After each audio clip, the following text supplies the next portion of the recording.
Esto es Facts,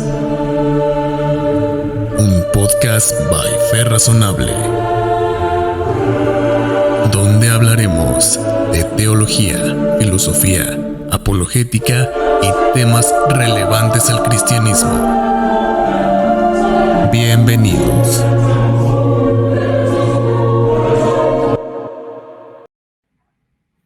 Hola, ¿qué tal? Bienvenidos a todos.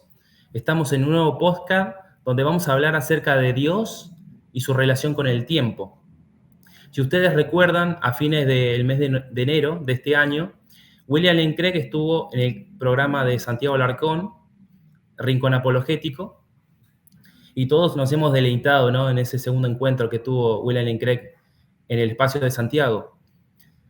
Por otro lado, a comienzos de este mes, febrero, se juntaron tres teístas clásicos, tres tomistas muy conocidos en las redes sociales, por supuesto, que son Enric, Agustín y Dante. Y comenzaron a charlar acerca de este tema, Dios y su relación con el tiempo.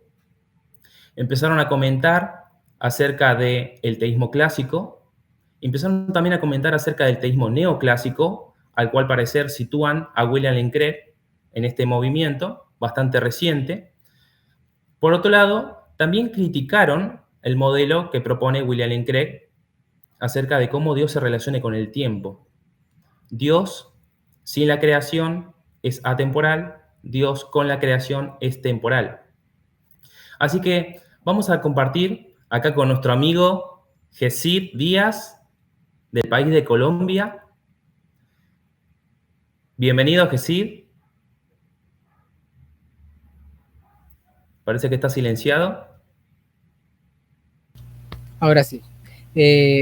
Muchas gracias, Sebastián, por la introducción. Vamos a hablar un poco sobre estos temas, ¿no? De hecho, para mí es una alegría estar aquí compartiendo con ustedes, especialmente porque me acabo de certificar como director de Fe Razonable hace poco, ¿no?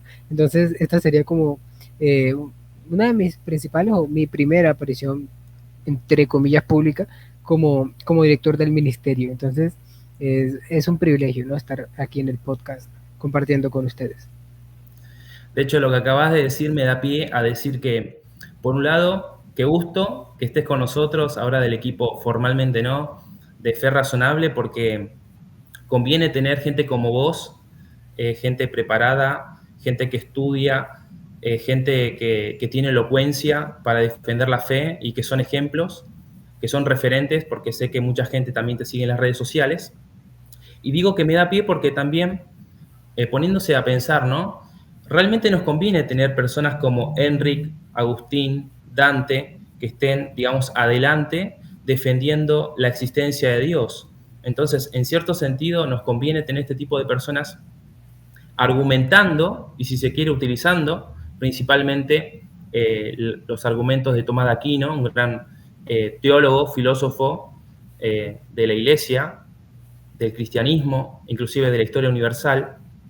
En cierto sentido nos conviene, y en este sentido creo que, por lo menos yo, voy a presentar mi admiración hacia el trabajo que ellos hacen, porque sabemos que mucha gente lo sigue y que tiene un nivel intelectual y académico muy alto, de tal forma que, bueno, por ejemplo, Dante, pienso en Dante, va a debates y se planta contra tres personas que tienen como visiones diferentes a él y no le tiembla el pulso, y vos decís, wow.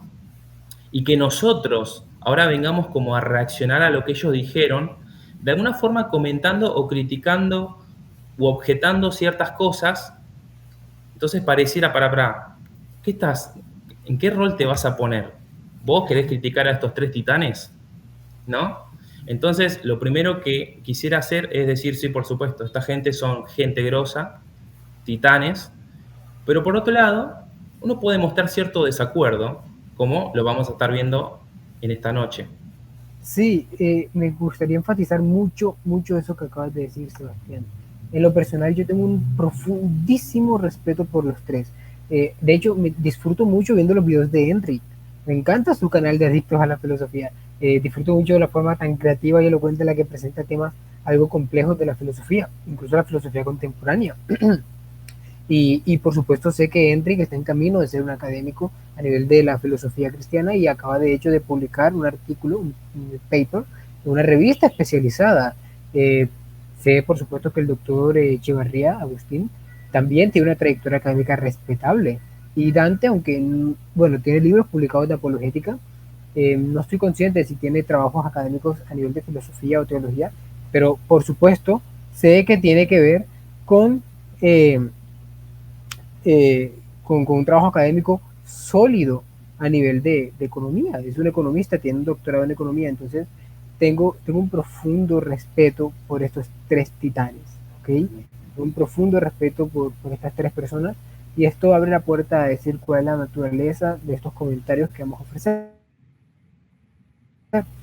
Primero, no los ofreceremos, al menos no por mi lado, a modo de una refutación. No me gusta hablar de refutaciones en filosofía o en teología. No creo que esa sea la dinámica o la naturaleza de los argumentos. Prefiero hablar simplemente de compartir ideas.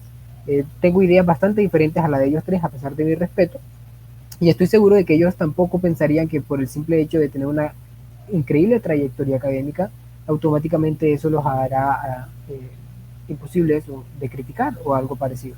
Entonces, sí, me gustaría enfatizar este aspecto y reconocer que estaríamos interlocutando con personas altamente respetables y que merecen el mérito y el crédito que están recibiendo actualmente. Si te parece bien, podemos comenzar viendo un clip donde ellos comienzan a argumentar en primer lugar en defensa del teísmo clásico, apoyándose en la tradición. Agustín hablando acerca del pensamiento filosófico occidental, por un lado, y por otro lado, luego Dante apoyándose en la tradición eclesiástica, en la teología, en los teólogos, en los creyentes, en la lectura de la escritura, en los credos. Así que vamos a ver el clip. El teísmo clásico es la visión o la concepción de Dios que han tenido la mayor parte de los filósofos que han hecho metafísica y filosofía dentro de la gran tradición occidental judeo-cristiana, o si se quiere judeo-cristiana musulmana, si metemos allí a Avicena, por ejemplo, y autores por el estilo, ¿no? Y es una concepción en la cual se entiende fundamentalmente que Dios es el creador, ¿no? Es un ser trascendente, que es la causa primera de todo cuanto existe y todo cuanto no es él, naturalmente, y que tiene una serie de atributos, una serie de características que lo distinguen radicalmente de todo lo demás. Entre esos atributos o esas características podemos encontrar la simplicidad, es decir, Dios se supone que es un ser absolutamente simple, sin ningún tipo de composición, absolutamente inmutable, que es un ser atemporal, ¿no? Que es un ser impasible.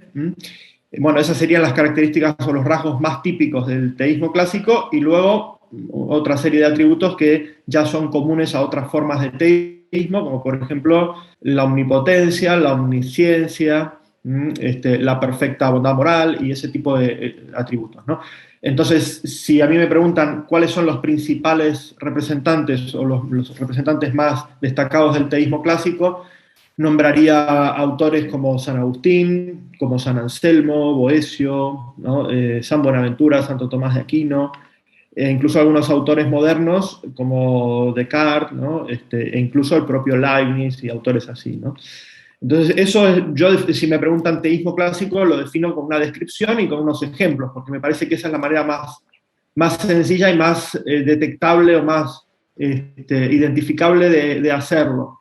Ahora, ¿qué razones hay para ser teísta clásico? Yo creo que son razones de tipo metafísico. La más fundamental de ellas, como dije antes, es que si en el teísmo clásico Dios es un ser que es absolutamente simple, que carece de composición, eso me parece que es una buena razón para que seamos teístas clásicos, porque si se supone que Dios es la causa primera o el creador de todo cuanto existe, y nosotros entendemos que ser absolutamente simple es algo que es propio de un ser que sea incausado, es decir, que no tenga causa, entonces me parece que lo más propio de Dios es la simplicidad y por lo tanto el carácter incausado, ¿no?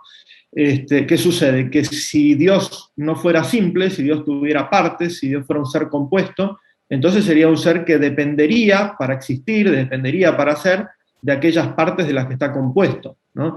Entonces, me parece que esa es una razón más que suficiente o de peso metafísica, decisiva, diría yo, para defender el teísmo clásico frente a otras alternativas que nieguen, por ejemplo, ese atributo de la simplicidad, ¿no? Podríamos entrar a analizar otros de los atributos, pero me parece que con esto, por lo menos, hay una primera aproximación o síntesis de lo que sería el teísmo clásico. Yo quisiera aportar comentando un poco sobre el teísmo clásico en el marco del cristianismo, de la fe cristiana. Entonces, primero una definición esquemática. El teísmo clásico es aquel que es clásico. Así de simple, una cosa puramente descriptiva. Pero esto no carece de importancia, al menos a quienes damos autoridad vinculante o al menos consideramos que es valiosa la tradición cristiana.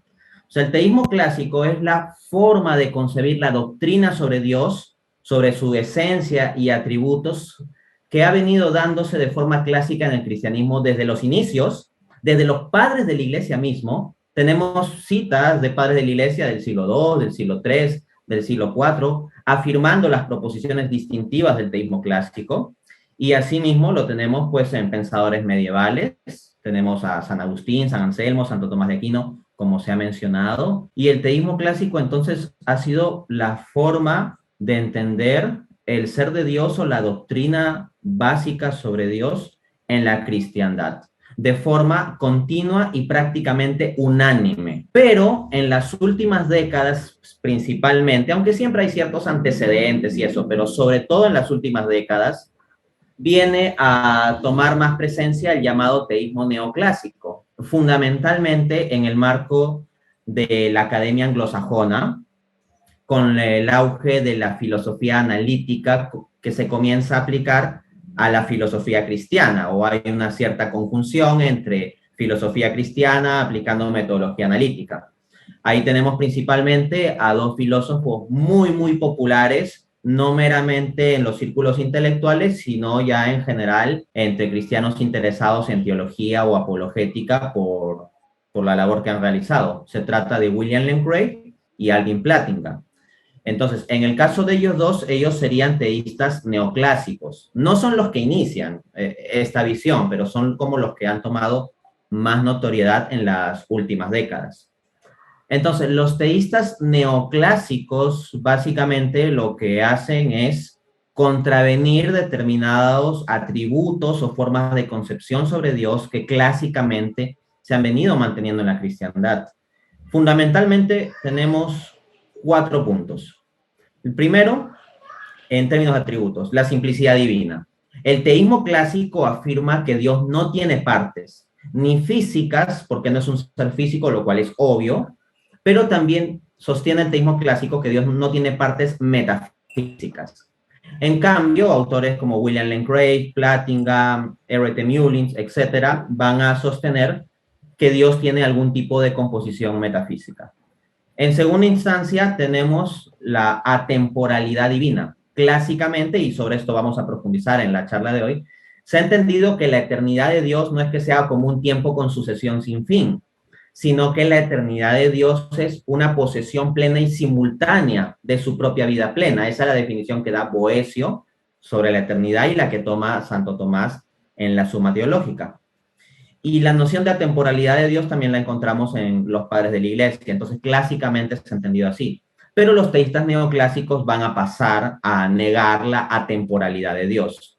Sobre eso ya volveremos en un momento, ¿no? En tercer lugar está la cuestión de la inmutabilidad. En el teísmo clásico se considera que Dios es inmutable.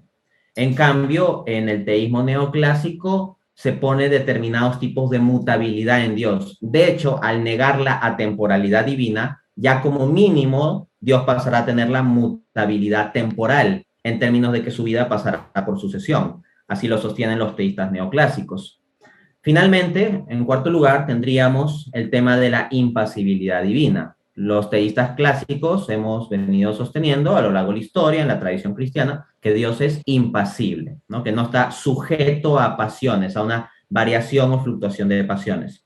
En cambio, teístas neoclásicos, como por ejemplo R.T. Mullins en su libro God and Emotion, publicado más o menos recientemente, me parece que en 2020, sostiene más bien una tesis pasibilista en la cual Dios está sujeto a una fluctuación o variación de pasiones. Ese es básicamente un contraste esquemático entre teísmo clásico y teísmo neoclásico. Perfecto. En este extracto encontramos una definición bastante interesante a nivel descriptivo que ofrece el profesor Echevarría sobre lo que es el teísmo clásico. En este momento no vaticino ninguna objeción. Me parece que es una descripción correcta. Sin embargo, dudo cuando afirma que el teísmo clásico es la posición que ha sido sostenida por la mayoría de pensadores religiosos en la tradición judeocristiana. No porque sea estrictamente falso, no vaticino objeciones, sino porque tal vez no sea una presentación completamente clara sobre los hechos, ¿no?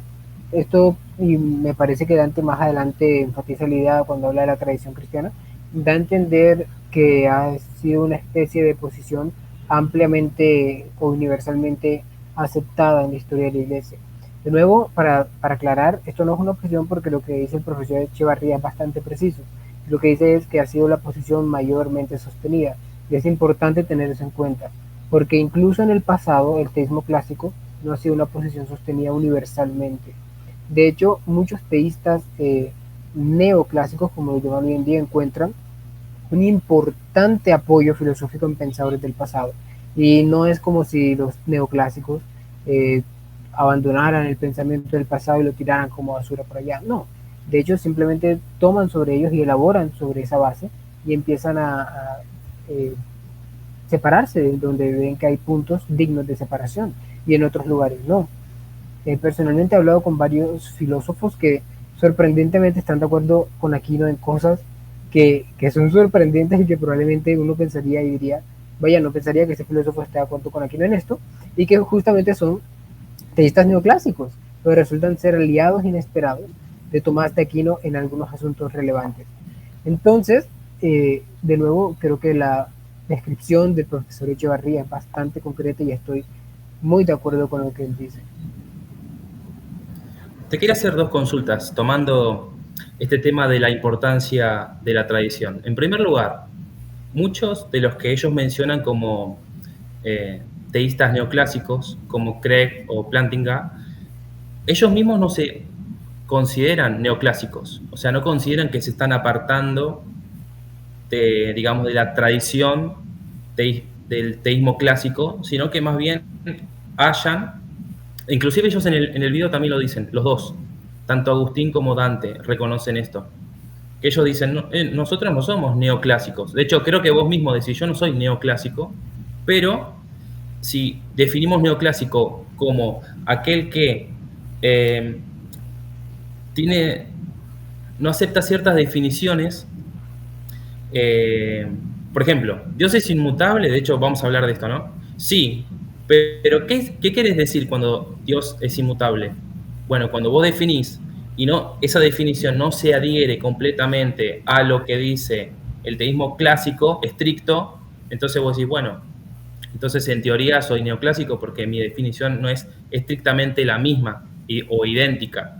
O lo mismo ahora cuando empecemos a hablar acerca de la simplicidad divina, ¿no? Eso es lo primero que te quería preguntar. Estos digamos, pioneros modernos que he mencionado, ¿se consideran neoclásicos? Eso depende de lo que entiendas por neoclásico. Tal como ellos parecen concebirlo, sí serían neoclásicos. La pregunta es si ellos lo entienden de la misma forma. Craig, por ejemplo, rechaza tajantemente ser otra cosa que no sea un teísta clásico.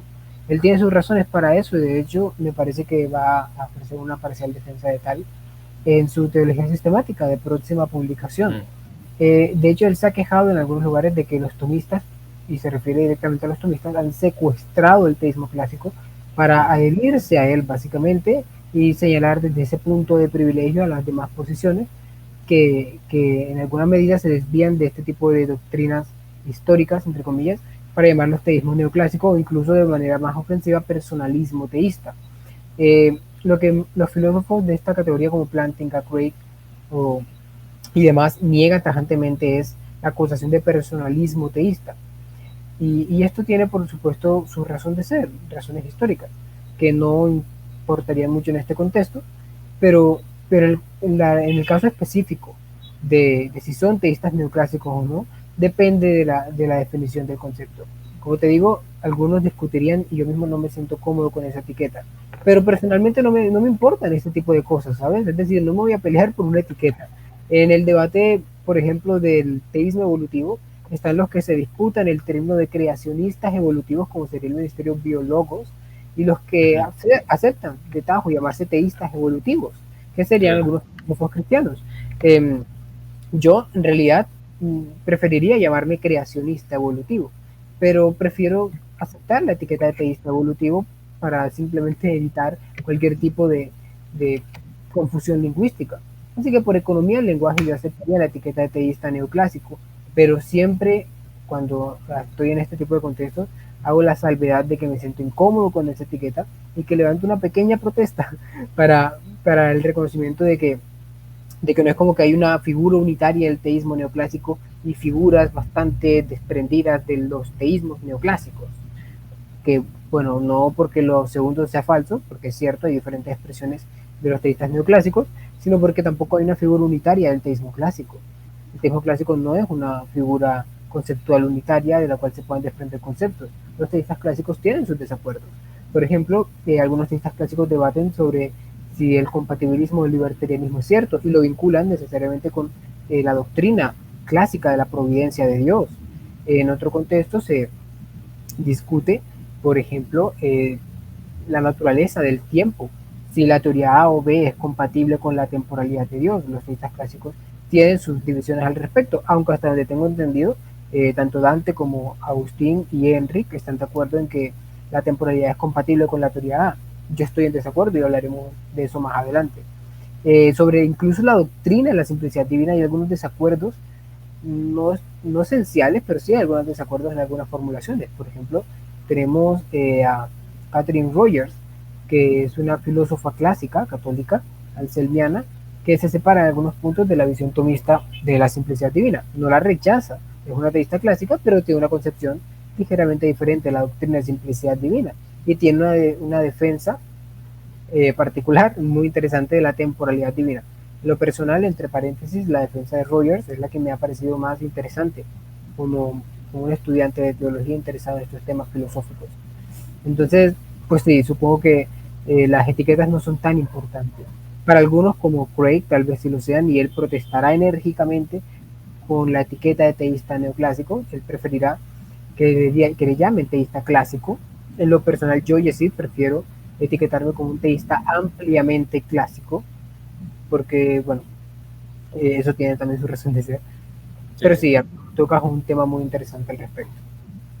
Por otro lado, otra pregunta, ya que estamos hablando acerca de la importancia de la tradición, y has mencionado en algún café teológico, hace un par de meses atrás, de que la rama protestante del cristianismo, que tiene como primer lema o primer bandera la sola escritura, solo la escritura, si bien la sola escritura no invalida o no rechaza la tradición, al contrario, de hecho, el protestantismo se afianza en credos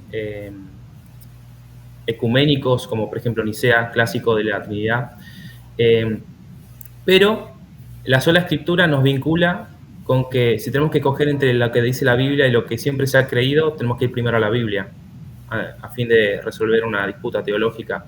Entonces, hablando de la sola escritura, un protestante debería entonces, por lo menos, dejar la puerta abierta a reconsiderar ciertas definiciones de los atributos de Dios. Inicio diciendo que yo veo el asunto de una forma algo diferente. De hecho, uno de los últimos artículos que están publicados en Pensés son justamente sobre sola escritura. Y señalo allí cómo es una visión que manejo, o que me parece bastante plausible, sobre la doctrina de las Sagradas Escrituras. Lo único que es suficiente, o lo único que necesito yo, como cristiano protestante, es decir, que a nivel de desarrollo teológico, si hay alguna contradicción entre las escrituras y las tradiciones posteriores, la que debe triunfar epistemológicamente es la escritura. Entonces, como lo único que necesito. De hecho, es discutible si esto es en realidad sobre la escritura, es un principio epistémico para los cristianos bastante plausible, independientemente si son protestantes o no, aunque de nuevo eso también es discutible. Creo que simplemente si hay una contradicción entre lo que dice la Biblia y tradiciones posteriores, la Biblia va a triunfar. Entonces tenemos esta incomodidad esencial sobre las implicaciones de hablar de Dios como el ser en sí mismo o el ser absoluto, que es un argumento que utilizan los autores del video basados en el muy buen libro de James Dolezal. Y entonces tenemos esta complejidad, ¿no? ¿Dios acaso es el ser absoluto? ¿Cuál es la implicación de esto? Esto tiene, por supuesto, muchas consecuencias negativas, creo, para la teología cristiana y para la filosofía en general. Específicamente una consecuencia negativa que puede tener, en mi opinión, es básicamente la negación del relato bíblico, del interés divino por la humanidad. Y esto se debe al hecho de que en este tipo de concepción de Dios, Dios en realidad no tiene relaciones reales con el mundo. Ahora bien, la audiencia debería detenerse un segundo y pensar seriamente lo que estoy diciendo. En este tipo de visiones, Dios no tiene relaciones reales con el mundo. Entre paréntesis, eso no excluye que el mundo pueda tener relaciones reales con Dios. Y si esto les parece difícil de aceptar, eso seguramente se debe a que estamos manejándonos en conceptos de relaciones diferentes a como lo entendía el propio Aquino. Bueno, enterrar este asunto o desenterrarlo sería muy largo por derecho propio, así que lo esquivaré por el momento y diré que si Dios no tiene relaciones reales con el mundo, entonces uno se pregunta en qué sentido Dios está relacionado con la humanidad a través de Jesucristo y cómo Dios está relacionado con la humanidad a través de Israel y de la historia de la redención. Es decir, cuando tú lees la Escritura, supongo que lo último que pensarás es que Dios realmente no estaba relacionado con Abraham, porque Dios no estaba relacionado con Jacob, porque Dios no estaba relacionado con Israel. Uno se lleva una imagen absolutamente contraria a esto. Así que cuando yo leo mi Escritura y veo que parece decir que Dios tiene relaciones reales con las criaturas, y luego veo una tradición posterior, como implicarían visiones como el tomismo, que implican que Dios no tiene relaciones reales, entonces digo, bueno, prefiero quedarme con la imagen de lo que presenta la Escritura. Ahora bien, en este punto es importante hacer una precisión, y es que las cosas no son tan simples como puede parecer a primera vista. Hay, por supuesto, complicaciones hermenéuticas intrínsecas a estas consideraciones, y además de esto tendríamos que hablar de temas como si simplemente se está hablando de relaciones en el mismo sentido a cómo se puede manejar bíblicamente, a cómo lo manejaría Tomás de Aquino. Todas estas son por supuesto temas filosóficos y exegéticos interesantes, pero eludirían en este momento el asunto principal, y es las tradiciones posteriores, si contradicen o están en tensión con la imagen presentada prima facie en la Escritura, en la Sagrada Escritura, entonces como cristianos deberíamos preferir obedecer esta imagen principal que la Biblia presenta, en lugar de revisarla por alguna tradición posterior. Si hay que revisar la interpretación de la Biblia, debe ser por razones sólidas, extremadamente sólidas, adicionales. Y hasta el momento no hemos tenido eso. Y otra pregunta también relacionada con el tema de la importancia de la tradición es, y acá hablo más bien del campo que sí estoy más empapado, que es el campo de las ciencias naturales. Muchas veces se ha creído algo a lo largo de mucho tiempo por la influencia que ha impactado a la civilización. Por ejemplo, podemos hablar acerca de que se pensaba que la Tierra estaba en el centro del sistema. Todo giraba alrededor del planeta Tierra, ¿no? Y ahora, eso era una concepción, y además que los planetas tenían que ser círculos y las órbitas tenían que ser circulares. ¿Por qué? Porque en el pensamiento griego el círculo es una figura geométrica perfecta, y obviamente la Tierra tiene que estar en el centro, bueno, etcétera, ¿no? Entonces, esta influencia fue tan fuerte en la civilización, que se tuvo que esperar muchos siglos para que científicos se levantaran a, digamos, cuestionar esto, que inclusive, por ejemplo, Copérnico, cuando propone su modelo de que el Sol está en el centro, Lo hizo de nuevo por una cuestión estética, porque él dice, no me parece estético esto de lo que había propuesto Ptolomeo, de un círculo dentro de otro círculo. No, me parece que es más simple, más sencillo, que todo gira alrededor del Sol en círculos, en órbitas circulares, ¿no? Entonces lo hizo por una cuestión estética, de nuevo, ¿por qué? Porque la influencia era tan fuerte. Bueno, resultó que al final su teoría ad hoc era cierta, solo que había que realizar un par de modificaciones, ¿no? Luego sucedieron Kepler, Galileo, etc. Pero la cuestión es que el impacto de la filosofía griega fue tan fuerte que duró mucho tiempo en la tradición. Ahora, estableciendo algún tipo de paralelo, puede suceder que en la teología haya habido un impacto tan fuerte, de nuevo, desde parte de la filosofía griega, y si queremos podemos ser más específicos. Vamos a tomar a Tomás de Aquino como un representante del teísmo clásico, ¿verdad? Como estamos hablando en este caso. No es un misterio que Tomás de Aquino era un discípulo o, digamos, ha sido tremendamente influenciado por Aristóteles. No es un misterio. Es lo primero que te enseñan en filosofía. Puede suceder que la influencia griega haya pegado muy fuerte en la teología, de tal forma que nadie se haya cuestionado. Y quiero ser también específico en mi ejemplo. En la concepción de Aristóteles acerca de lo que es un dios, él habla del motor inmóvil y habla de que, y voy a hablar en términos generales porque tampoco soy un experto y quiero que me corrija Jesús a ver si me equivoco, pero básicamente este motor inmóvil es aquel que mueve todo, pero no es movido. Y cuando Tomás de Aquino toma, digamos, estos conceptos filosóficos y los quiere aplicar a Dios, hay que entender esto. El Dios de Aristóteles no era un ser personal.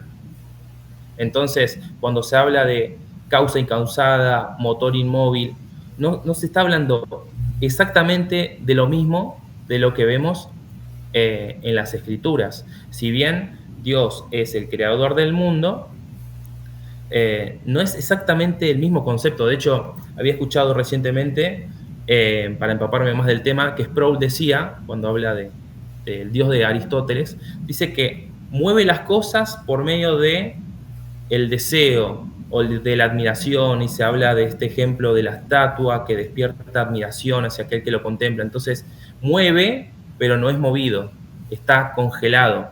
Entonces, claro, conceptos como absolutamente simple o absolutamente inmutable, digamos, tienen sentido en un ser impersonal. Pero ser absolutamente simple o absolutamente inmutable en un ser personal, un ser que en la Biblia vemos que se relaciona con sus criaturas, digamos, ¿tiene sentido o tenemos que de alguna forma cuestionar esta influencia? ¿Vos qué pensás? Lo que pienso es que es un tema tan complicado para definir en este momento y se debe a un problema conocido como la hipótesis de helenización. La hipótesis de helenización justamente plantea el hecho de que la influencia de la filosofía griega en el cristianismo fue a tal punto que el cristianismo fue parcialmente helenizado, ¿no? Entonces tenemos esta idea como la simplicidad divina, que en realidad se remonta al pensador, al filósofo Plotino, y no en la Biblia. Es decir, no ves a Abraham hablando del Dios absolutamente simple, no compuesto por partes metafísicas ni por otra parte temporal y espacial, ni tampoco lo ves en Jonás, ni lo ves en Moisés, ni lo ves en Jesucristo, ni en Pablo, ni en Pedro, pero sin embargo de alguna forma ha llegado a ser parte de la piedra de toque de la ortodoxia cristiana, tal forma que si rechazas este tipo de afirmaciones llegas a ser considerado casi como un hereje, sino un hereje por completo. Entonces, pues bien, es un asunto grave e importante. En este momento la hipótesis de la helenización se encuentra en un punto crítico académicamente. La última vez que revisé, Greg Boyd se estaba encargando de una investigación al respecto, donde estaba defendiendo de nuevo la hipótesis de la helenización de las críticas devastadoras que se le habían hecho.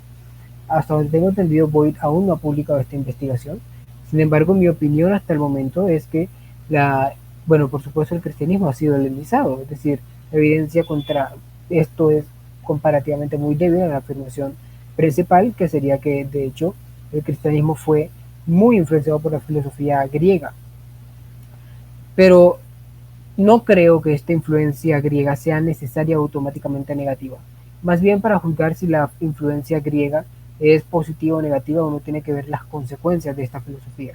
Creo que en muchos sentidos la filosofía griega fue positiva. Permitió, por ejemplo, la definición de doctrinas clave como la encarnación o la Trinidad. Pero en otros casos creo que llegó muy lejos en el pensamiento cristiano y implica algunas consecuencias negativas, como sería la visión tan radical de Dios como motor inmóvil o de Dios como un ser absolutamente simple. Por supuesto, los cristianos que adhieren a este tipo de enfoques afirmarán o querrán afirmar que Aquino y otros pensadores como él no asumieron automáticamente el pensamiento griego. Por ejemplo, Aquino no asumió automáticamente el pensamiento de Aristóteles, más bien él tomó a Aristóteles lo que le hubiera sido útil y lo refinó para que encajara en el molde cristiano, por decirlo de alguna forma. Entonces tenemos a Aquino tomando a Aristóteles lo que le sirve para defender la fe cristiana. Sospecho que esto puede ser claramente cierto, pero igualmente puede ser algo corto de vista. En otras palabras, si bien Aquino mínimamente tenía la intención de hacer esto, eso no quiere decir que de hecho lo haya logrado con éxito. De hecho, justamente son estas consecuencias negativas, como la que te hablé anteriormente, que la he definido en el pasado técnicamente como una indiferencia existencial esencial de Dios hacia la creación, es decir, este problema de que Dios no tenga relaciones reales con el mundo real, es una indiferencia existencial esencial.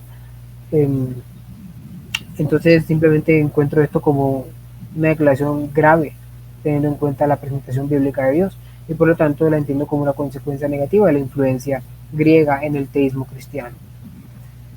Por otro lado, hay que hablar de un concepto importante que se abordó en el video, y es sobre si el teísmo neoclásico habla de la innovación, o si es completamente innovador, porque ellos afirmaban, entre otras cosas, que los neoclásicos querían decir muchas veces que lo que ellos hacían era desarrollo teológico, pero en realidad es innovación.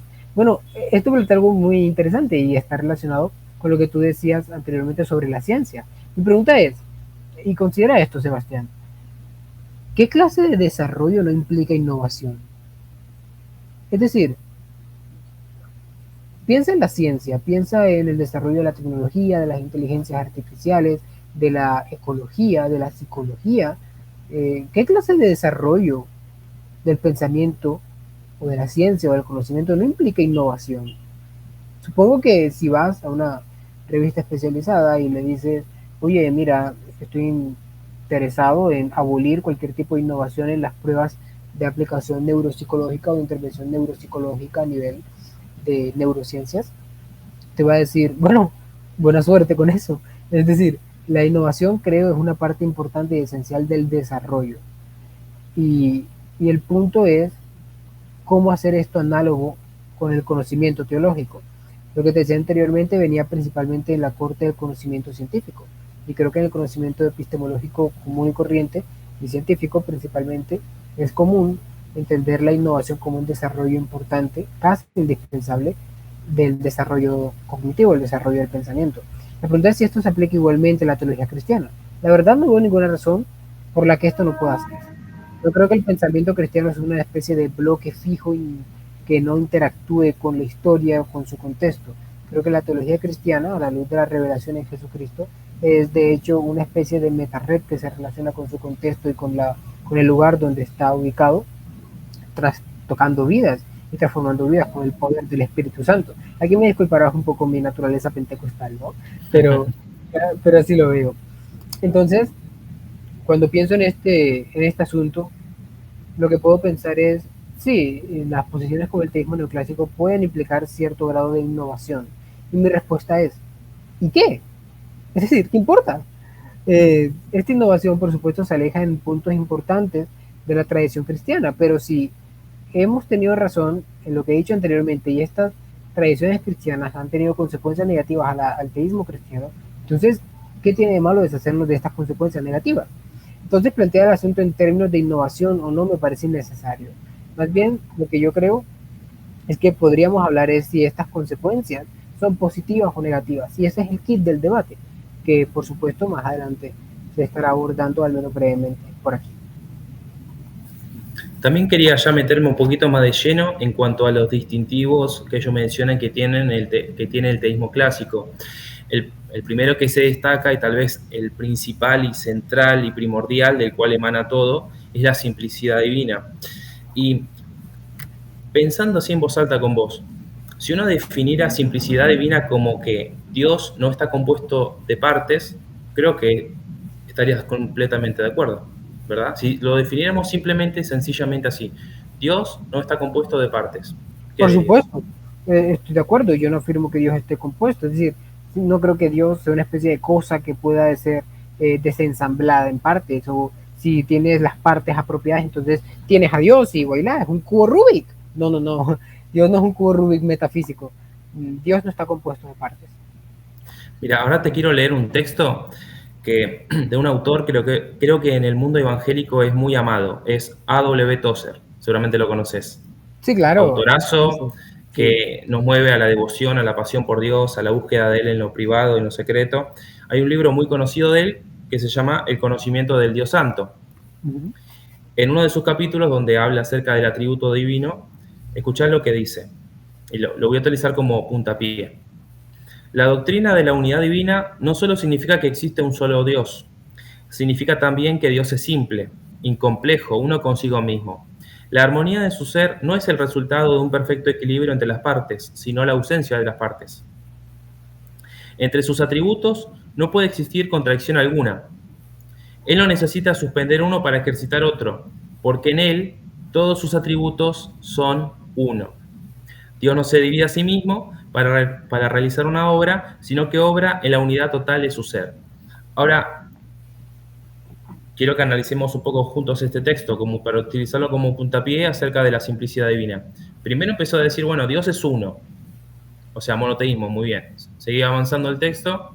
Dios es simple, incomplejo, no tiene partes, no está compuesto, hasta ahí todo bien. Pero de repente, nuestro amado, yo lo amo con todo mi corazón a Tozer, todos los libros que pueda adquirir de él los quiero comprar, dice, pero en él todos sus atributos son uno. Y creo que acá es donde entra la controversia de la simplicidad divina, ¿verdad? Donde Dios es sus atributos y todos sus atributos en él son idénticos, por lo tanto no hay una distinción real de los distintos atributos. Por así decirlo, cuando nosotros decimos, bueno, Dios es sabio, Dios es eterno, Dios tiene aceidad, etcétera, etcétera, esa distinción la hace el ser humano, pero en realidad Dios no tiene muchos atributos, diferentes atributos, sino que Dios tiene, por así decirlo, un solo atributo, que es ser Dios, y que no hay distinción real entre todos los atributos que nosotros mencionamos acerca de Él. ¿Qué pensás de esto? Lo que opino es que habría que informarle de eso a los autores bíblicos. Es decir, tendríamos que informarle de esta terrible noticia a ellos, que aparentemente pensaban que Dios tenía diferentes atributos. Pero dejando de lado esta respuesta, que esa me dio de broma, o sea, espero que la audiencia no la tome mal, en realidad creo que es falso. Por supuesto, creo que hay una diferencia evidente entre la omnipotencia y la bondad, cuando consideramos el conjunto de cosas que sería un ser o la propiedad de omnipotencia. Sabemos que no es idéntico a lo que describiríamos como la propiedad de ser bondadoso, o la propiedad de ser omnipresente, o la propiedad de ser sabio. Todos los atributos de Dios están interrelacionados de una forma única, de forma tal que no pueden separarse de Dios, obviamente, porque no son partes divisibles, pero tampoco diría que son uno. El problema con esto más fundamental, Sebas, es justamente que la doctrina de la simplicidad divina hace reclamos mucho más extensivos que afirmar que Dios no está compuesto de partes. Cuando se afirma que Dios no está compuesto de partes, uno puede afirmar que eso es cierto. Pero cuando se dice, por ejemplo, que todos los atributos son uno se pregunta por qué. Los atributos no necesariamente cuentan como partes. Esto plantea que es una parte. Los tomistas podrán ofrecer una respuesta basada en su tomismo sobre lo que es una parte metafísica, pero yo no tengo ninguna razón para aceptar que eso sea una parte. Entonces necesitarían convencerme de que eso sea una parte. Y no es al contrario. Para poder decir que este tipo de opiniones representan que Dios está compuesto y Dios tiene parte y Dios es lógicamente posterior a sus partes y por tanto socava su aceidad, que es una acusación importante y grave, deben demostrar que sus principios que implican definir parte metafísica como lo hacen son ciertos. Y no creo que eso se haya hecho, no creo que de hecho ni siquiera en el video ofrezca una defensa de este tipo de asuntos metafísicos. Tampoco creo que una respuesta como que se están abordando de temas meramente superficiales o meramente, ¿cómo decirlo?, ¿no?, por encima, entre comillas, de lo que sería el teísmo clásico, es una respuesta verdadera, auténtica, más bien parece una respuesta esquiva. Entonces, para resumirte sobre esto que citas de Tozer, diría que claramente hay diferencias conceptuales en los atributos divinos. Como te digo, cuando consideramos lo que es el poder, no es lo mismo a lo que es la bondad. Hay personas que pueden ser bondadosas, que no son poderosas, y lo contrario es cierto. Ahora bien, una defensa interesante viene de Alex Proust. Alex Proust es un filósofo muy reconocido en el mundo cristiano, y lo que él viene a decir es que este tipo de juicio de identidad se puede hacer solamente en el caso de Dios. Mi problema con este tipo de afirmaciones sería que entonces hay una diferencia importante entre los atributos o las propiedades de Dios. Los tomistas no les gusta hablar de propiedades de Dios, por eso digo atributos o propiedades. Estos atributos de Dios son tan distintos del ser humano que uno se pregunta cómo puede comprenderlos. Si este tipo de identidad o este tipo de relaciones solamente se da en Dios, ¿hasta qué punto comienza y hasta qué punto termina nuestra capacidad de comprender inteligiblemente lo que es Dios? Esto se entra de lleno, por supuesto, con la doctrina de la analogía, la que afirmo la doctrina de la analogía. Craig no lo hace completamente. Craig tiene algunos problemas con esto y prefiere un enfoque más unívoco del lenguaje sobre Dios, pero yo creo que el lenguaje analógico es correcto con un núcleo unívoco. Simplemente supongo que este tipo de enfoques que atribuyen a este tipo de relaciones de identidad solamente a Dios corren el riesgo de perder el núcleo unívoco, haciendo que perdamos cualquier tipo de contacto cognitivo con lo que significa decir Dios es bueno y Dios es poderoso. Bueno, tomando un poco lo que dijiste recién, de hecho parece que lo hiciste a propósito, no lo sé, porque me viene bien. Ellos dicen en el video que esto del teísmo neoclásico surge porque, en el contexto anglosajón, hay un auge de la metodología analítica entre los filósofos. ¿Y qué es lo que dicen ellos en cuanto a la metodología analítica? Básicamente que utilizan el lenguaje unívoco. Entonces ellos dicen, bueno, acá está el error de estos filósofos que utilizan el método analítico. El error de ellos es que utilizan un lenguaje unívoco.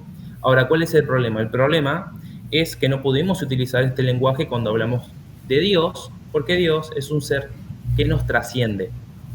Ellos dicen, si bien hay similitudes entre el ser humano y Dios, hay un contraste enorme. Dios es trascendente.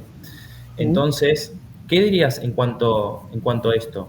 ¿Es así? O sea, ¿estos filósofos modernos pecan por utilizar un lenguaje equivocado al hablar acerca de Dios, lenguaje unívoco? En primer lugar, es sin duda cierto que hay una corriente, especialmente de los filósofos analíticos, por rechazar el teísmo clásico. Pero no diría que es únicamente en este caso. Como te digo, en el pasado también ha habido pensadores cristianos que rechazan algunos elementos importantes del teísmo clásico. Entonces, no es algo endémico de los analíticos. También hay analíticos que defienden el teísmo clásico, como sería, por ejemplo, la magnífica de Leonard Stump. Stump es mi tomista favorita y me encanta, otra vez hago un paréntesis, especialmente porque creo que está muy interesada en hacer un diálogo real con la filosofía y la ciencia contemporánea. No creo que muchos tomistas estén dispuestos a hacer esto, ¿sabes?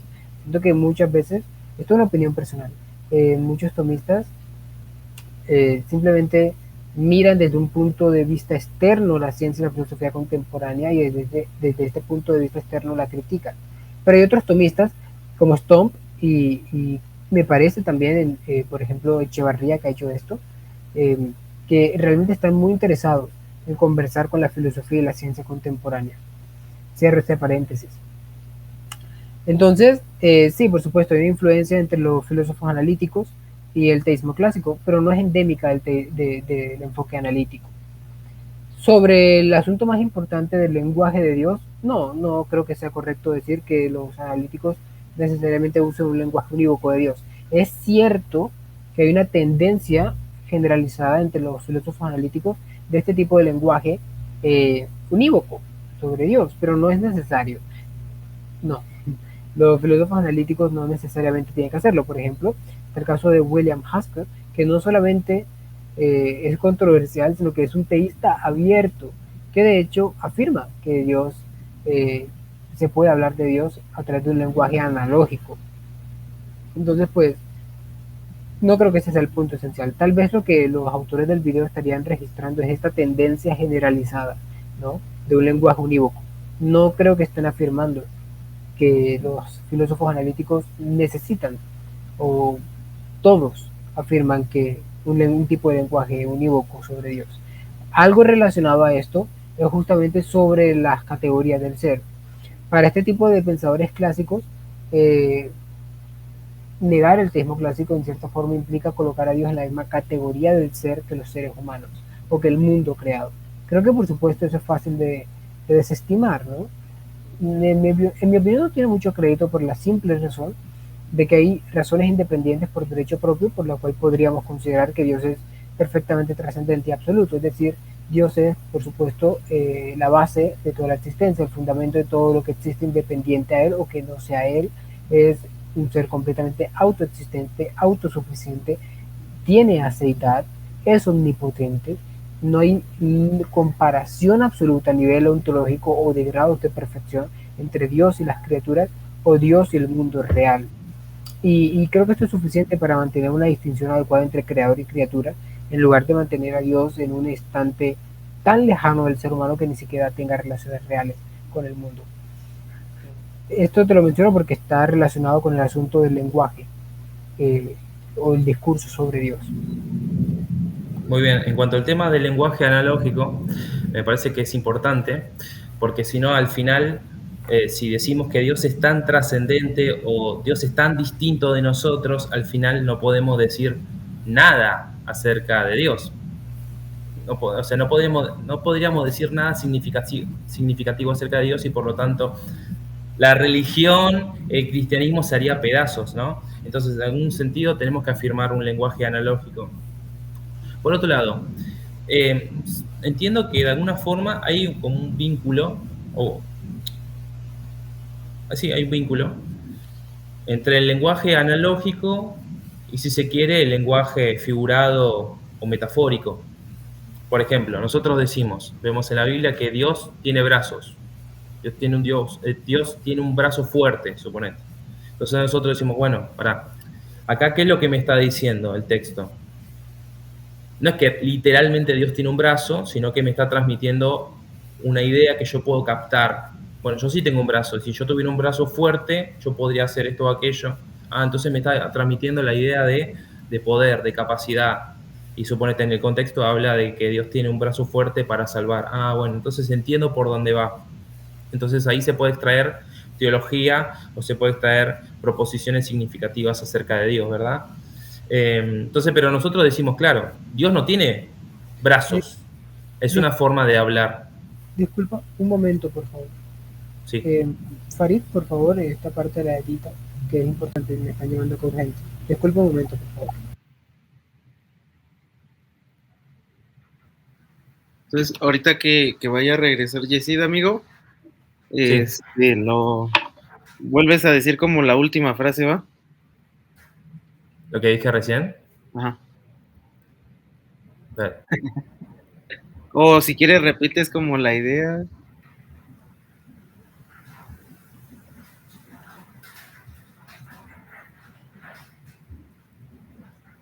Ya te están diciendo que ya te vayas a dormir. No. ¿Estás listo, amigo?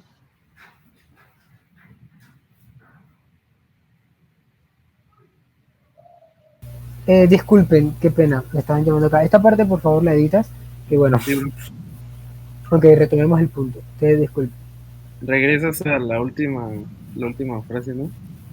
Sí, repito lo último entonces, ¿sí? ¿Vale? Nosotros cuando leemos que Dios tiene un brazo fuerte, entendemos que hace referencia a que Dios tiene poder para realizar un acto. Entonces, por ejemplo, en el contexto podríamos decir, bueno, Dios tiene un brazo fuerte para salvar. Entonces decimos, claro, entiendo por dónde va. Entonces decimos, bueno, no es que Dios literalmente tiene un brazo, sino que es una forma de hablar. Acá se está utilizando un lenguaje figurado, se está utilizando un lenguaje metafórico. Ahora, cuando se dice que Dios nos ama, podemos hacer también el mismo paralelismo y decir, bueno, no es que literalmente Dios nos ama, ¿no? Porque amar es algo propio del ser humano, es una forma de hablar. Dios no nos ama, es una forma de hablar, es un lenguaje figurado, es lenguaje metafórico. Y así lo mismo cuando decimos, bueno, Dios te conoce, o Dios está con vos en el sentido de que siente lo que vos sentís, de que tiene empatía por vos. Porque claro, todo esto entendemos que es lenguaje, podría uno argumentar, ¿no? Es lenguaje antropomórfico. Si vos pensás que realmente Dios te ama, te conoce, siente con vos, es empático con vos, de alguna forma estás transformando a Dios en un hombre. Te hago una pregunta un poco retórica. ¿Dios es una persona o no es una persona? Si Dios no es una persona, entonces ¿qué es? Y si Dios es una persona, entonces ¿qué es? Te hago este tipo de dilema, forma de pregunta, porque revela algo importante sobre lo que creemos esencialmente que es Dios. Y revela un aspecto importante sobre los debates filosóficos sobre lo que es Dios. Personalmente, mira, como estudiante de teología, eso no me importaría afirmarlo, pero como cristiano, francamente, no puedo afirmar que, que Dios no ama en un sentido bastante fuerte a la humanidad. Pero te daré una respuesta más sólida que este tipo de intuiciones básicas. Primero, a nivel literario habría que ofrecer un análisis comparativo entre los textos que afirman y que son ampliamente aceptados como antropomórficos o antropopáticos y este tipo de textos donde se habla que Dios ama a las criaturas. No estoy consciente de algún estudio exegético que haya defendido este tipo de tesis tan audaz. Es decir, no estoy al tanto de alguna tesis tan audaz que afirme que cuando, por ejemplo, Juan afirma que Dios es amor, se refiere a algún sentido antropopático analógico a como en el Antiguo Testamento se habla que Dios se arrepintió de crear el mundo, a un sentido antropomórfico de cuando habla del brazo de Dios o de la derecha de Dios. Primero habría que una tremenda carga de prueba a nivel exegético y literario.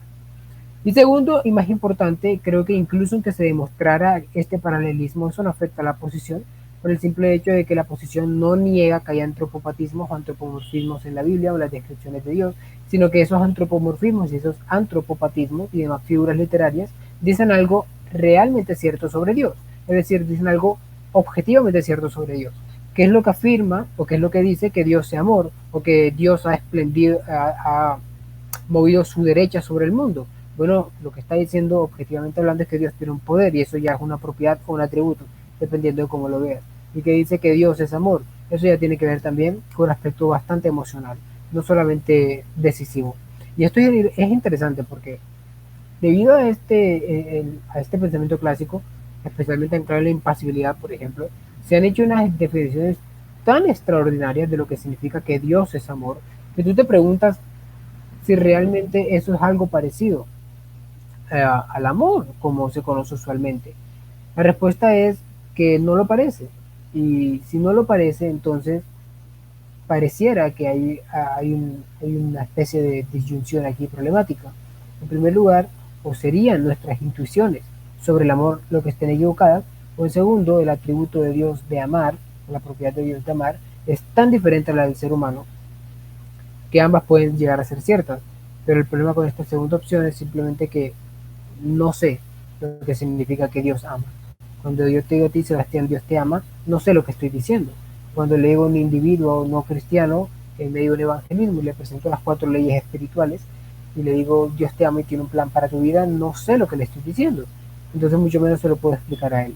Es una consecuencia bastante indeseable. Estoy seguro de que muy pocos cristianos querrán afirmarlo, incluidos los propios teístas clásicos. Estoy seguro que no querrán afirmar este tipo de conclusiones y tendrán sus intentos para evitarlo.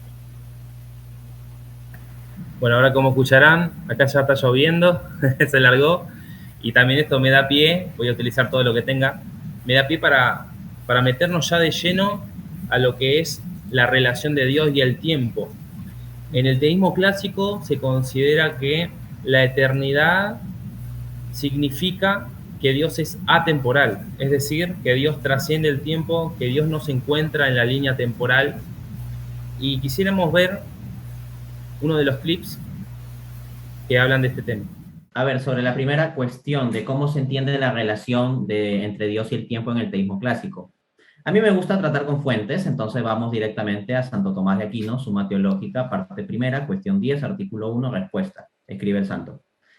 Entendemos la eternidad partiendo de dos aspectos. El primero, referido a lo que se da en la eternidad y que es interminable, esto es, carente de principio y de fin, a lo cual se refiere el término.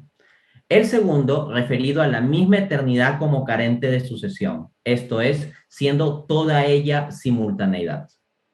Entonces, los teístas neoclásicos que sostienen que Dios es un ser temporal estarían admitiendo el primer aspecto, o sea, la omnitemporalidad. Dios existiría de algún modo infinitamente de forma temporal. Entonces, estarían aceptando que en Dios no hay principio ni hay fin, ¿no? Entonces, ahí estarían de acuerdo con Aquino. La discrepancia del teísmo clásico y el neoclásico es en el segundo aspecto, cuando Santo Tomás dice que la eternidad implica toda ella simultaneidad. Ahora bien, como el tiempo es la medida del movimiento y el movimiento implica no simultaneidad porque hay una distinción de un estado 1 a un estado 2 cuando hay movimiento, entonces lo que tendremos es que si Dios es inmutable, en él no habrá movimiento, no habrá sucesión y por lo tanto no habrá devenir temporal.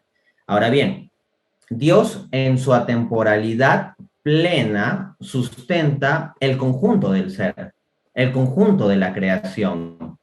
Dios no necesita dejar de ser atemporal para sustentar el conjunto de lo temporal. Dios lo sustenta desde lo que es. Dios en su acto puro eterno puede disponer el conjunto de efectos ad extra, fuera de él, que quiere disponer en lo creado, incluyendo, por ejemplo, escuchar o responder oraciones. No es que haya un momento en que Dios escucha, T1, un momento T2 en que Dios se pone a pensar qué va a hacer con lo que ha escuchado, y un momento T3 en que toma acción al respecto, ¿no? Esta es una concepción pasibilista de Dios que termina introduciendo hasta contingencia en él, o como mínimo mutabilidad, ¿no? En cambio, en la concepción del teísmo clásico, Dios en su acto puro eterno entiende ya todo este conjunto de cosas. Entonces, ¿por qué los teístas clásicos negamos la temporalidad en Dios? Hay que decir que no es que le estemos negando algo positivo, porque precisamente la temporalidad implica limitación. Esto lo apunta incluso a la filósofa no tomista, sino más bien anselmiana Kate Rogers, que dice que las medidas de tiempo y espacio son formas de extensión limitantes. Entonces, como Dios es infinito, como Dios es ontológicamente sin límite, cualquier cualidad que sea limitante no la vamos a aplicar a Dios. Y eso sucede precisamente con la temporalidad. Es limitante. Bueno, acá acabamos de ver los clips donde ya podemos ir de lleno al tema de Dios y su relación con el tiempo. Ellos definen que la eternidad significa que Dios es atemporal. ¿Cuál crees que es el argumento más fuerte para creer que Dios vive, por así decirlo, en un eterno presente o en un eterno ahora?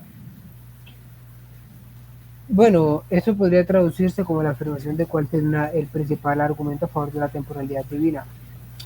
Pero yo dividiría el asunto en dos partes. Primero, si la solución o la defensa ofrecida sobre el eterno presente, la compatibilidad de las series A y B, funciona en realidad. Y segundo, algunos argumentos independientes para la temporalidad.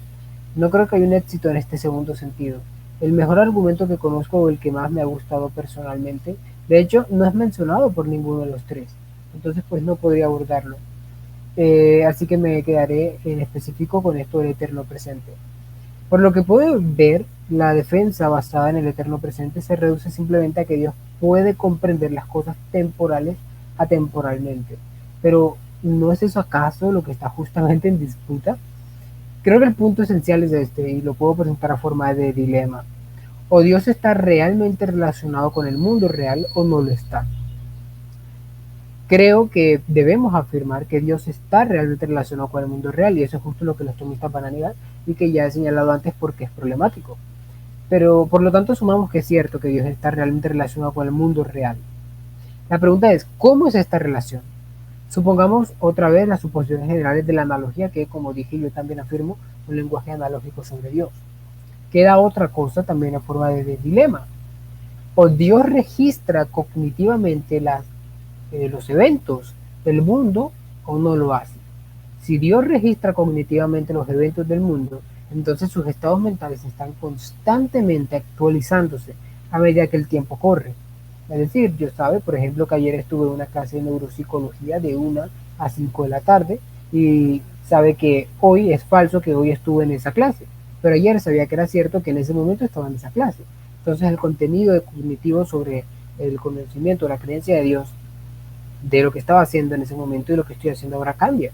Dios sabe que ahora mismo estoy grabando este podcast y Dios sabe que más tarde voy a cenar una pizza, por ejemplo. Entonces mañana va a ser falso que Dios sabe en ese momento que estoy cenando pizza, porque mañana voy a estar en la iglesia. Para resumir, la idea es justamente que el tiempo corre. Esto asume, por ejemplo, la visión presentista del tiempo o más ampliamente la teoría del tiempo. Entonces, si Dios o el conocimiento de Dios tiene este tipo de cambios cognitivos y las conoce, las cosas temporales según su indexación temporal, entonces tenemos un problema serio al eterno presente, porque no tenemos una respuesta de lleno a cómo Dios puede conocer estas cosas temporales atemporalmente. Porque si Dios tiene cambios en sus registros cognitivos, eso es sucesión. Y la sucesión es una condición suficiente para que haya temporalidad. Un asunto importante, por supuesto, es que una mera representación eterna de nuestras perspectivas temporales no son suficientes para satisfacer este tipo de desafío. Así que, por lo que veo, este tipo de comentarios, como el del doctor Echevarría, no ha logrado sortear el aspecto central del problema.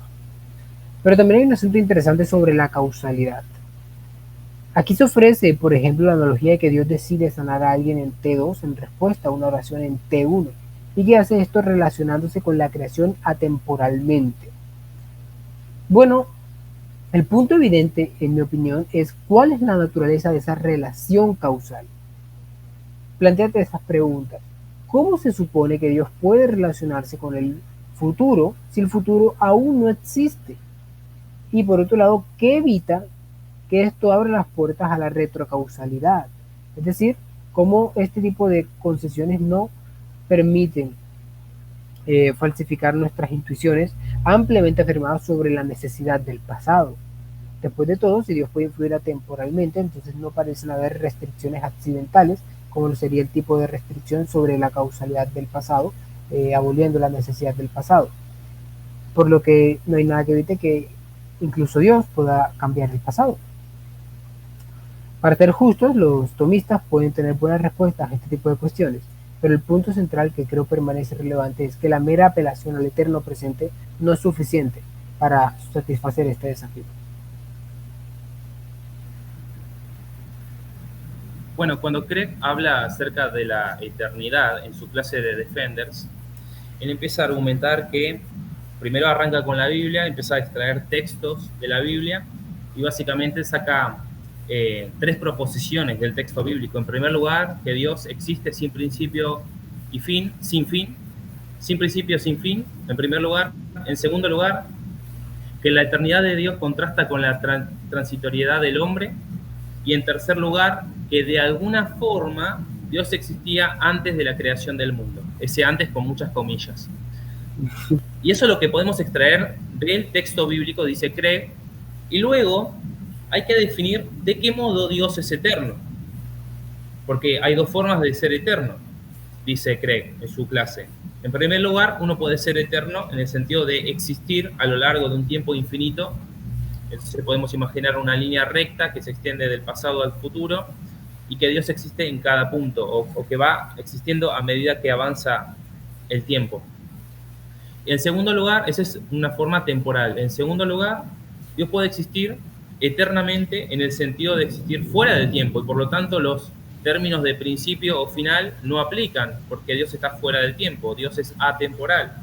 Y lo que nos dice Craig, también en su entrevista con Santiago, es que la única forma de saber si Dios es atemporal o temporal no es por medio de la Biblia, porque la Biblia nos dice solamente que Dios es sin principio y sin final, sino que hay que hacerlo por medio de argumentos. Entonces hay que argumentar a favor o en contra. Cuando habla acerca de la atemporalidad de Dios, dice que el argumento más poderoso para él, más persuasivo desde su punto de vista, es la incomplenitud de la vida temporal. ¿Por qué? Porque no tenemos el pasado, no tenemos el futuro, solo tenemos el presente. No tenemos la plenitud de nuestra vida a la misma vez, dice él. O sea, eso parece ser un argumento bastante persuasivo de que de alguna forma Dios debería tener su vida plena de una vez. De hecho, hay un filósofo, ¿no?, que a veces se cita, o un teólogo que se cita cuando se define qué es la atemporalidad, que lo define de esa forma, esto es tener la vida plena de una sola vez. Pero luego dice él, cree, que esto se podría resolver, este sentido melancólico de no tener el pasado y todavía no estar en el futuro, se podría resolver por medio de la omnisciencia. Él propone eso. Luego, en segundo lugar, cuando habla de los argumentos a favor de la temporalidad, va despacio, Craig, porque el primero me parece que es el menos controvertido y el segundo me parece a mí el más controversial y es el que acabas de nombrar. Él dice que un argumento a favor de la temporalidad de Dios primero es los cambios de Dios en relación con el mundo. Entonces nosotros entendemos que Dios está sin creación, Dios existe solo, y hay pasajes que hablan de eso, y luego Dios está existiendo con el mundo, coexiste con el mundo. Entonces, Dios, por así decirlo, ¿no? Dios no es creador, Dios es creador. Se encuentra en una relación de creador, de sustentador, de gobernador del mundo, con algo que antes, muchas comillas, no existía. Luego también, en cuanto a la encarnación de Jesús, Jesús es plenamente Dios, luego asume una naturaleza humana. Entonces acá lo que vemos es que son cambios extrínsecos, o sea que son cambios que se dan por fuera de Dios, de la relación que Dios tiene con su creación o con sus criaturas. De hecho, podemos hablar de un millón de ejemplos más. Vos los has nombrado en ese café teológico que yo hacía alusión, cuando Dios se identifica como el Dios de Abraham, el Dios de Isaac, el Dios de Jacob, el Dios de Israel, pero antes Israel no existía como nación. Entonces, de alguna forma, Dios se glorifica a sí mismo con títulos que hablan acerca de la relación que tiene con criaturas, con naciones, etc. Y creo que el más controversial es el que acabas de nombrar, que sería el conocimiento de Dios de los hechos temporalizados, que para que Dios conteste a la pregunta ¿qué hora es?, de alguna forma necesita estar en el tiempo para saber qué hora es o qué está sucediendo ahora, para estar en el para decir qué fue ayer, qué es ahora y qué va a ser mañana, debe estar en el tiempo. Y creo que este es el más controversial porque ya no es un cambio extrínseco, sino que es intrínseco. O sea, es un cambio que se produce dentro de Dios, dentro del flujo de pensamiento de Dios. Y es lo que acabas de nombrar. Ahora, también menciona Agustín, cuando habla acerca de la serie A y serie B, dice que un filósofo, que es el que propuso estos términos, originalmente a lo que estaba refiriéndose es que existen dos formas de describir hechos temporales. Puede ser la serie A y también puede ser la serie B. Entonces acá no hay una dicotomía, sino que son dos formas de describir un hecho temporal. Por ejemplo, él menciona, bueno, vos lo acabas de nombrar, lo que hice ayer, lo que estoy haciendo ahora, lo que voy a hacer mañana, eso es dentro entraría en la categoría serie A, porque vos tenés que estar situado en la línea temporal y tenés que estar diciendo pasado, presente, futuro. Pero luego hay otra forma de referirse a los hechos temporales, que es por medio de la serie B, donde vos, por así decirlo, estás fuera de la línea temporal y vos decís, bueno, sucedió primero la Primera Guerra Mundial, luego la Segunda Guerra Mundial, y vos no necesitas estar situado dentro del tiempo o tener este parámetro de pasado, presente y futuro. Entonces acá lo que se habla es que no hay una dicotomía entre la serie A y B, sino que son dos formas de expresar un mismo hecho. Y en el caso que vos nombrás, Dios, o sea, poniéndome en el papel de teísta clásico, ¿no? O de tomista, yo podría decir, bueno, lo que yo te puedo decir es que Dios no describe los hechos con la serie A, sino que Dios describe los hechos con la serie B y por lo tanto su omnisciencia no es minada. ¿Vos qué dirías ante esto? Bueno, lo que yo diría es básicamente que esa objeción parece esquivar la pregunta más fundamental, y es sobre si nuestro mundo es objetivamente la serie A o de la serie B. Es decir, creo que el asunto fundamental, como lo he planteado hasta el momento, es justamente sobre si el mundo real, objetivamente hablando, es de la serie A o la serie B. El conocimiento de Dios debe ser sobre el mundo real, no necesariamente en relación a perspectivas temporales de hechos del mundo real. Esta es una distinción importante a tener en cuenta. El argumento parte del conocimiento de Dios de hechos temporales sobre el mundo real. Entonces, si respondes a la pregunta de que el mundo real es caracterizado o descrito apropiadamente según la serie A, entonces Dios debe conocer la serie A si conoce el mundo real, ¿vale? Si conoces el mundo real según la serie A, entonces se deduce que Dios está relacionado con la creación y que Dios de hecho es temporal. Esa sería mi respuesta básica. No creo que en general sea una buena apelación a la distinción de MacTaggart y de otros filósofos entre la serie A o B, en este caso, ¿no?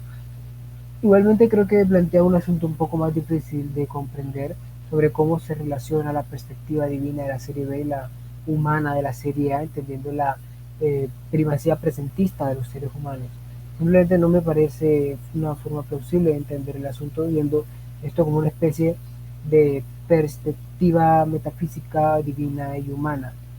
Creo que simplemente es innecesario invocar tal división y no es necesario para sostener la trascendencia divina ni el absoluto divino. Así que pues supongo que tendría esos dos problemas esenciales. Mencionaste anteriormente también sobre el argumento principal a favor de la atemporalidad divina, que sería el argumento de la vida perfecta o completa que debe tener Dios. Este argumento es de Brian Leftow principalmente, pero ha sido usado por diferentes filósofos, entre esos la propia Stomp, que mencioné antes, y Norman Kreutzmann. Y también creo que es tal vez el mejor argumento a favor de la temporalidad divina. En eso estoy de acuerdo claramente con Craig. Sin embargo, aunque es el mejor argumento que he encontrado a la temporalidad divina, no me parece tampoco un argumento demasiado sorprendente. Craig apela, por supuesto, a las capacidades cognitivas de Dios y señala que Dios no olvida las cosas ni prevé las cosas en un sentido como los humanos lo hacemos, pero que Dios no tiene esta pérdida del tiempo como los humanos lo hacemos. Yo desafiaría, yo estoy de acuerdo con esto parcialmente, y tal vez daría un paso más a desafiar el hecho de que en este caso es el propio Leftow el que está, y estos filósofos que afirman el argumento, lo que estarían atribuyéndole a Dios innecesariamente una relación bastante humana con los acontecimientos del mundo. Creo que Dios es perfectamente capaz, como un ser perfecto, de mantener una vida completamente autoexcelente y autosuficiente y perfecta, a pesar de que esté en el devenir temporal, en una serie objetivamente A. En otras palabras, Dios no pierde nada en el sentido de que Dios se debilita en su perfección o en su celebración eterna de sus atributos y de la adoración digna a la que es Él. Así que no encuentro este punto muy plausible. Leftow, si la memoria no me falla, menciona, por ejemplo, el caso de un hombre que pierde a su mujer y añora recuperar este tiempo con su esposa. Tras varios años de perderla, añora este tiempo con su esposa que ya no volverá. Igualmente nosotros añoramos muchas cosas del pasado que ya no volverán. Sin embargo, las añoramos justamente porque las perdemos y no tenemos una capacidad relevante de volver a recuperarlas. Pero esto no es así para Dios. Entonces no creo que Dios esté limitado por esta incompletitud de la vida temporal como nosotros lo hacemos. Esta objeción se puede traducir en el hecho de que no estoy convencido de que esta incompletitud sea inherente a la vida temporal, sino a las condiciones temporales de la vida humana, lo que es diferente. Y sí, lo que presenté también es el argumento de los hechos tensos, hechos temporales del mundo real, que se puede presentar de una forma bastante más sencilla, y es lo siguiente. La tradición cristiana ha reconocido la importancia de un enunciado básico, y sería: Cristo ha muerto, Cristo está vivo, y Cristo volverá otra vez. Sin embargo, para un Dios atemporal esa frase simplemente no tiene sentido, porque en algún sentido, tal vez en la serie B, en la perspectiva B del tiempo, es igualmente cierto los tres acontecimientos, en un sentido temporal, no lógico. Lógicamente sí están divididos y distinguidos apropiadamente. Entonces, pues, creo que este tipo de negación es bastante difícil de aceptar, y no veo que haya una razón muy importante por la cual deba dar ese paso. Habíamos hablado acerca de la serie A y la serie B como dos formas de describir un mismo hecho, pero también, en realidad, y acá ya lo traemos a colación, se habla popularmente de la teoría A y la teoría B como una descripción objetiva de la realidad. Y esto se refiere a que, según la teoría A, el pasado ya dejó de existir, el presente es lo que existe y el futuro es potencial, todavía no existe. Pero lo único real es el presente. A medida que fluye el tiempo, lo único real, el único instante real, el único momento real es solamente el presente. El pasado no, el futuro no, solo el presente, solo el presente, solo el presente. Ahora, según la teoría B del tiempo, cada instante, cada momento del tiempo, pasado, presente, futuro, desde nuestra perspectiva humana, todos los eventos son igualmente reales. Entonces, hay una gran diferencia. Entonces, yo había mencionado, bueno, serie A, serie B, se puede describir un hecho de dos formas. Muy bien, sí, tiene sentido. Pero ahora vamos a meternos en esto, porque al final, Craig también dice que si Dios es temporal o atemporal, se va a definir también de acuerdo a la teoría que tengamos del tiempo. Eso es lo que va a definir todo. No tanto la definición que tengamos del tiempo, sino la teoría que tengamos del tiempo. Si solo es real el presente o si todos los instantes o momentos del tiempo son igualmente reales. Ahora, Craig lo que menciona a favor de la teoría A del tiempo, dice primero que podemos apoyarnos en nuestra experiencia, ¿no? El pasado no lo recordamos, perdón, el pasado recordamos, el presente es lo que vivimos y el futuro no lo recordamos, todavía no ha sucedido. Esa es nuestra experiencia. Por otro lado, si queremos hablar ya del campo científico, si se quiere, entendemos que la entropía crece a medida que avanza el tiempo. De hecho, se utiliza como una característica de la flecha del tiempo, de que el tiempo solo tiene una dirección. Y también acerca de la expansión del universo. A medida que se expande, el tiempo va avanzando. Entonces, ¿qué él pregunta? ¿Por qué tengo que negar mi experiencia? Entonces, a ver, dame una razón o dame razones vos para que yo niegue mi experiencia, ¿no? Porque en realidad, para decir que mi experiencia es una ilusión, ¿qué razón tengo para pensar que no es real, sino que es una ilusión? En segundo lugar, hay otra razón más bien teológica y tiene que ver con una objeción hacia la teoría B del tiempo. Él dice, si la teoría B del tiempo es cierta, entonces la doctrina bíblica de la creación ex nihilo se debilita. Porque si la teoría B del tiempo es cierta, entonces encontramos con que Dios coexiste eternamente con el mundo. Porque es la única forma en la que Dios puede ser absolutamente inmutable. O sea, Dios se encuentra en una relación inmutable con el mundo. En esa relación de causa-efecto. Dios es la causa, el mundo es el efecto, y a causa, si se quiere, podemos tomarla como lo toman los tomistas, dependencia del ser. Dios es eternamente causa del mundo, el mundo es eternamente efecto de Dios. Ahora, dice Craig, pero esto mina la doctrina bíblica de la creación ex nihilo, la creación desde la nada. ¿Qué pensás vos? Decir, Celebro los argumentos de Craig a favor de la teoría. De hecho, él ofrece argumentos un poco más técnicos y complejos en sus publicaciones académicas, que recomiendo al lector que esté profundamente interesado en el tema. Y un asunto importante es que en el tiempo en que Craig estaba trabajando en esto, muchos filósofos estaban convencidos de que si aceptabas o rechazabas la temporalidad divina dependía de qué teoría del tiempo afirmes.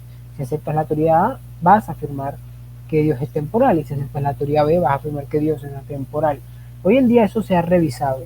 El trabajo, por ejemplo, de filósofos como Ryan Mullins o Natal Jaden ha mostrado que hay objeciones serias a la temporalidad divina, incluso en las teorías B del tiempo.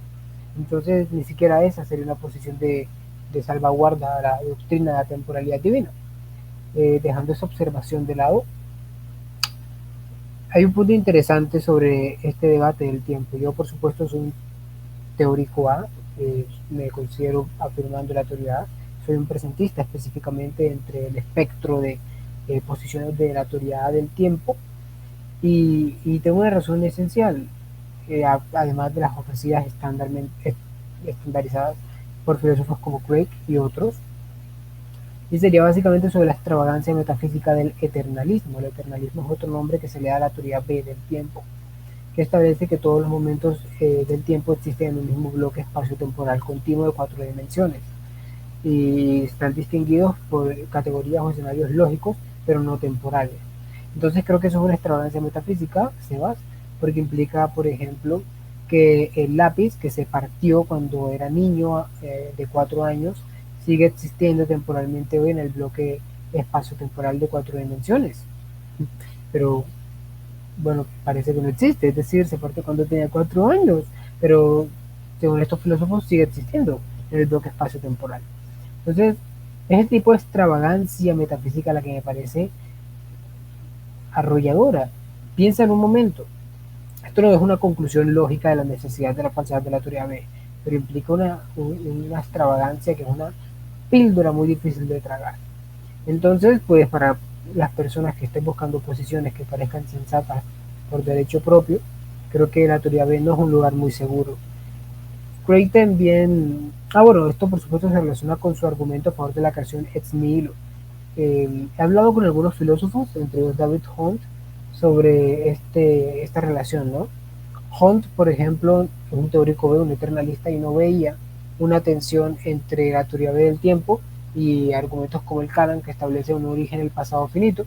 Esto es correcto, pero hay un sentido interesante a nivel temporal en el que ex nihilo se distingue incluso del origen de un universo en el pasado finito.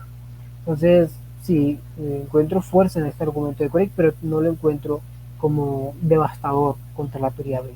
No creo de hecho, no creo que haya ningún argumento devastador contra la teoría B del tiempo, pero sí creo que hay varias razones en conjunto que harían muy difícil aceptar la teoría B del tiempo.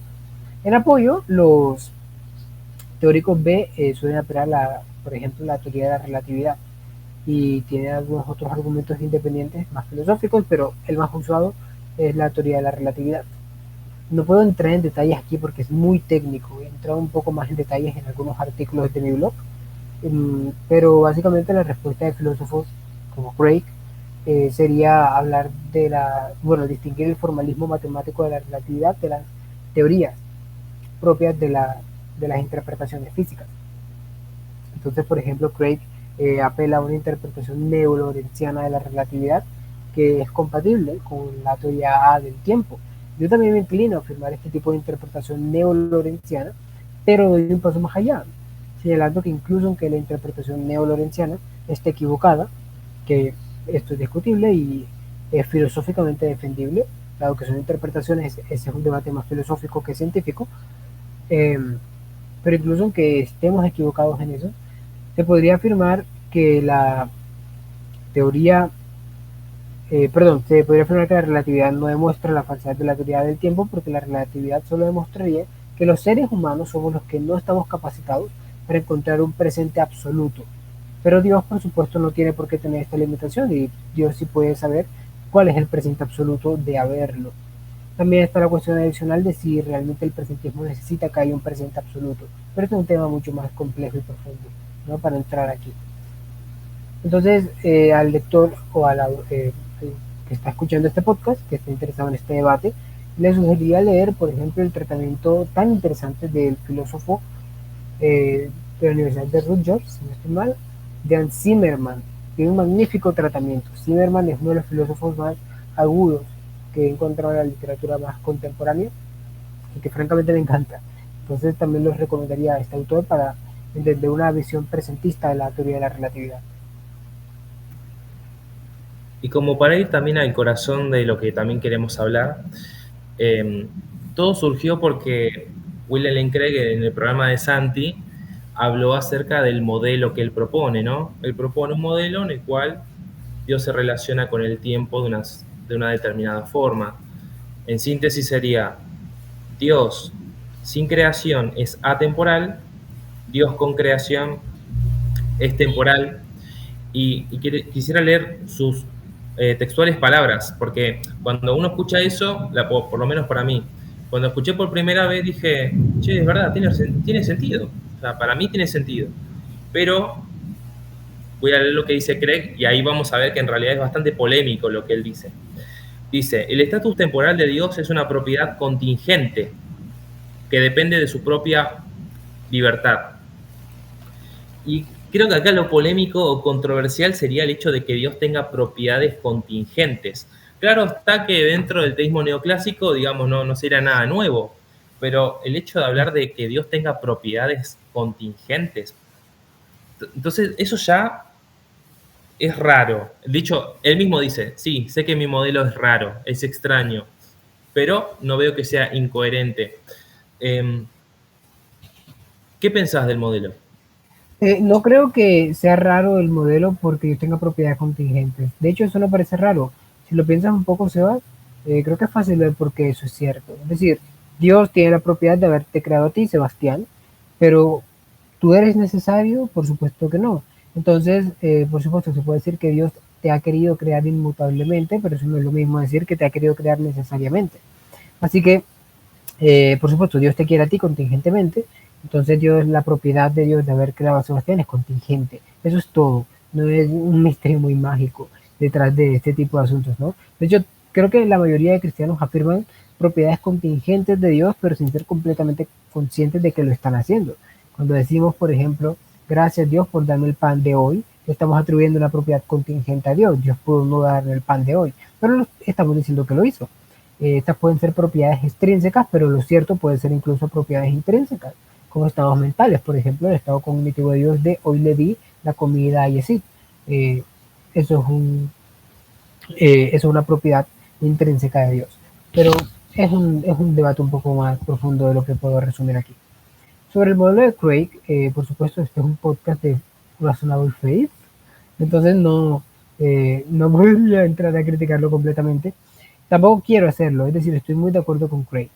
Tengo algunos reparos, algunas dudas y algunas píldoras difíciles de tragar para mí para afirmarlo, pero encuentro que de hecho no es un modelo incoherente. El asunto es que tal vez algunos de nosotros no solamente estamos buscando un modelo posible, sino que estamos buscando un modelo que sea satisfactorio según diversas creencias de fondo. Aún no logro compatibilizar esto con todo el modelo de Craig, por lo que no afirmo exactamente el modelo de Craig, pero estamos muy de acuerdo en lo que en muchas cosas, ¿no? O estoy muy de acuerdo yo en muchas cosas de las que él dice. Más bien es un modelo extraño porque establece esta aparente, bueno, entre otras cosas, ¿no? Establece esta aparente inferencia de que Dios existe sin creación, pero no antes de la creación. Entonces tú te preguntas, ¿cómo Dios la creación? Entonces la respuesta es que Dios es causalmente previo, pero no temporalmente previo, porque no había tiempo antes de la creación. Y tú te preguntas, bueno, ¿por qué no hay tiempo antes de la creación? La respuesta es que Craig afirma una teoría relacional del tiempo, donde el tiempo se da cuando hay una relación entre eventos, y como antes de la creación no había ningunos eventos que se relacionaran, solo existía Dios, entonces Dios era plausiblemente atemporal. Pero ahora que Dios creó, entonces Dios se relaciona con el mundo y por tanto Dios pasa de ser atemporal a ser temporal. Entonces, este modelo empieza a tomar bastante coherencia cuando lo piensas en este sentido y con las suposiciones que Craig muy rigurosamente defiende. Entonces, lo que pienso de este modelo es que no me ha convencido completamente, pero es altamente recomendable y altamente plausible. De hecho, es uno de los modelos que quiero afirmar si logro sortear las dudas que tengo, porque sería muy fácil para compatibilizar con el resto de creencias que tengo sobre temas importantes sobre el origen del universo y etcétera. Eso sería básicamente mi opinión. Justamente lo que acabas de nombrar es una de las objeciones que presenta mayormente Agustín. Yo tomé nota de las objeciones que ellos plantean al modelo de Craig y vi que Agustín se concentró específicamente en esto. Él dice, presenta una dicotomía. O Dios es necesariamente temporal o Dios es necesariamente atemporal. O sea, una de dos. Entonces, ¿qué pasa? Craig presenta una tercera vía, donde Dios es atemporal, ¿no? Sin creación, y Dios es temporal con la creación. Entonces él dice, no, perdona. ¿Es una cosa o la otra? Entonces él dice,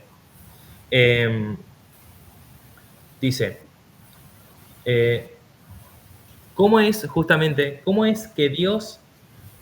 que Dios sin la creación no es antes y Dios con la creación sí es después? Dice, ¿cómo es esto?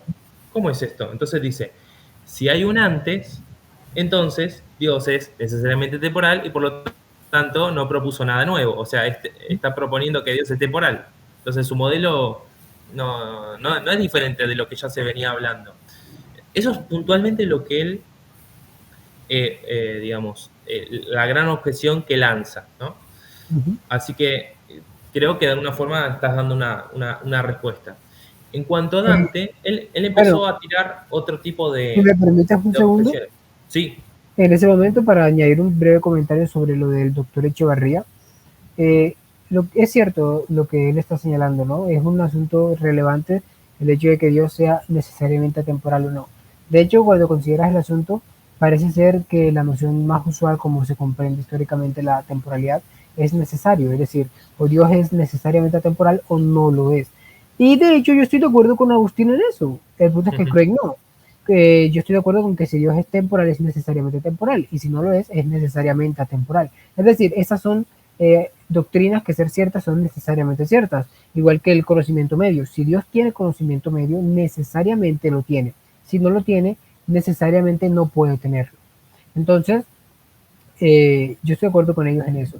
Sin embargo, Craig no. Y Craig no está de acuerdo porque para Craig este modelo no es contradictorio justamente porque afirma una teoría relacional del tiempo en la que previo a la creación del universo Dios existía sin relacionarse con eventos, por lo que era plausiblemente atemporal. Esto sugiere una revisión de las nociones de atemporalidad como necesaria. Entonces, pues, sí, esa sería una observación adicional sobre lo que dice Agustín. O sea, tu opinión personal, igual sé que te inclinas más hacia a que Dios es necesariamente temporal, ¿no? Sí, claro, por supuesto, lo hago. Muy bien. Y en cuanto a Dante, yo vi que él ya, desde antes de que se nombrara el modelo de Craig, ya empezó a tirar un par de objeciones, así que también recolecté y tomé nota de eso. Él habla acerca de esto.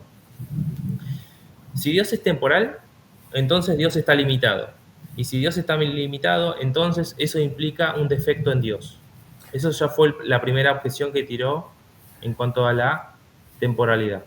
Bueno, ¿qué es el tiempo? El problema con esa objeción es justamente que entiende una visión del tiempo que los críticos no tienen por qué aceptar. El tiempo como una especie de cuadrícula o cuadrado o cubo donde Dios está limitado. No, el tiempo se puede entender simplemente como la sucesión de eventos en las que Dios está corriendo.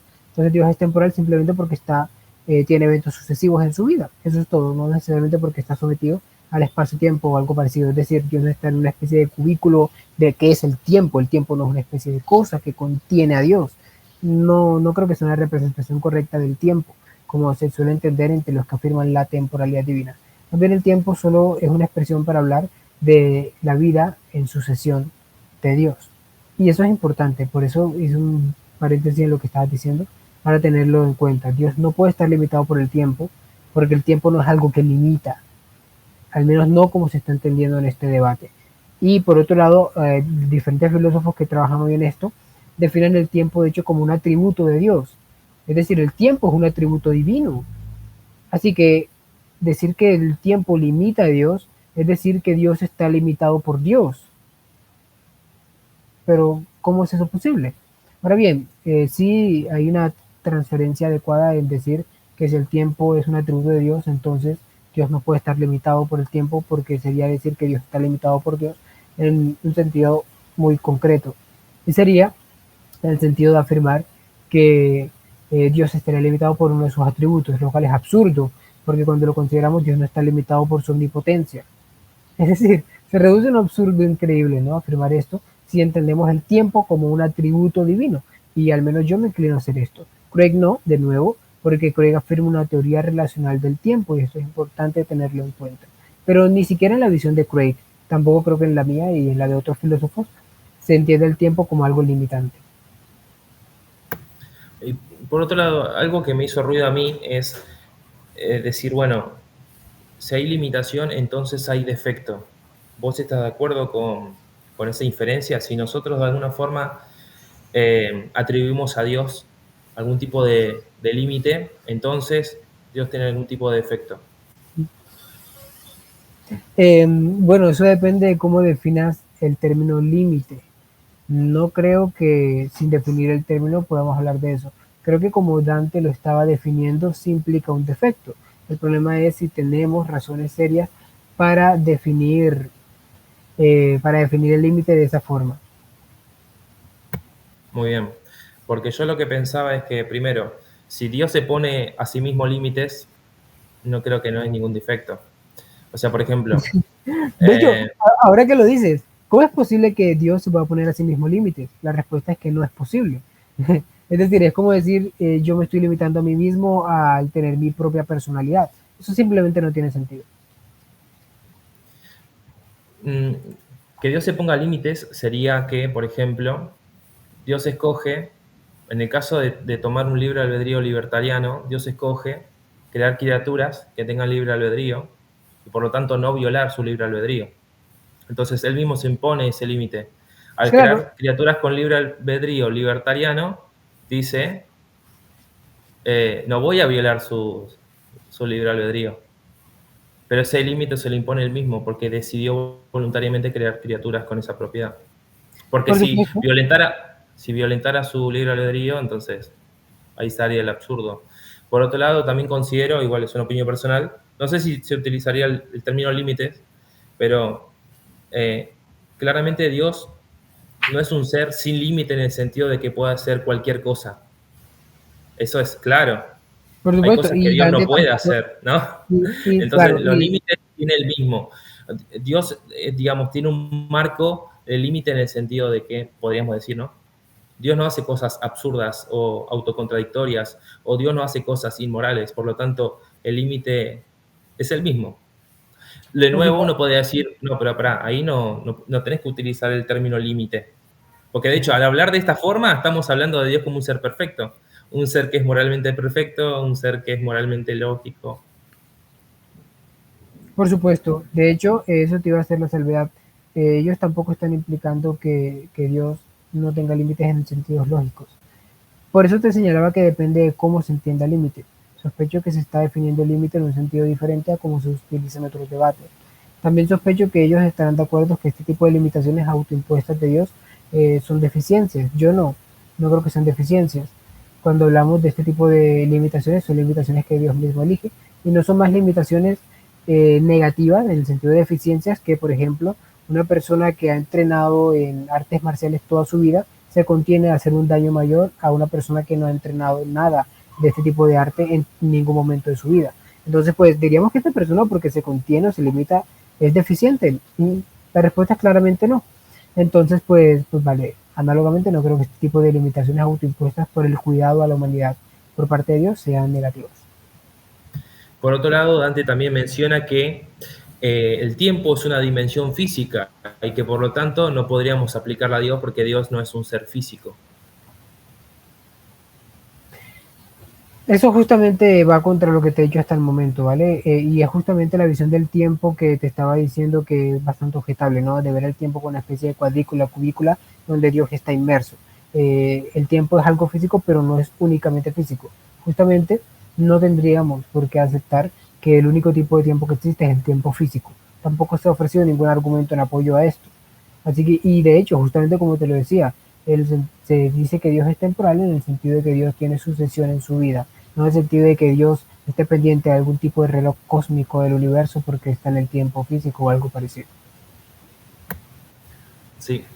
Y otra cosa que te menciona, en tercer lugar, porque después hay una cuarta, es que, bueno, él dice, bueno, imaginemos una línea, está el tiempo cero, y vemos toda la línea que corre, entonces decimos, bueno, del tiempo cero en adelante Dios es temporal.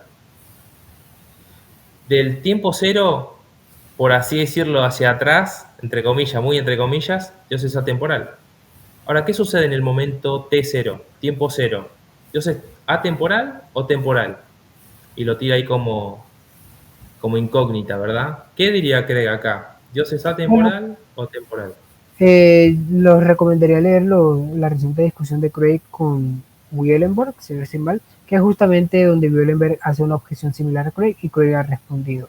De hecho, esto está en las preguntas y respuestas de su blog. Así que dejaré que el propio Craig responda y cualquier persona interesada puede ir directamente a su página web a buscar esto, ¿no? Solamente en la barra de búsqueda deben colocar Wielenberg y les va a salir la respuesta que el propio Craig ofrece al respecto.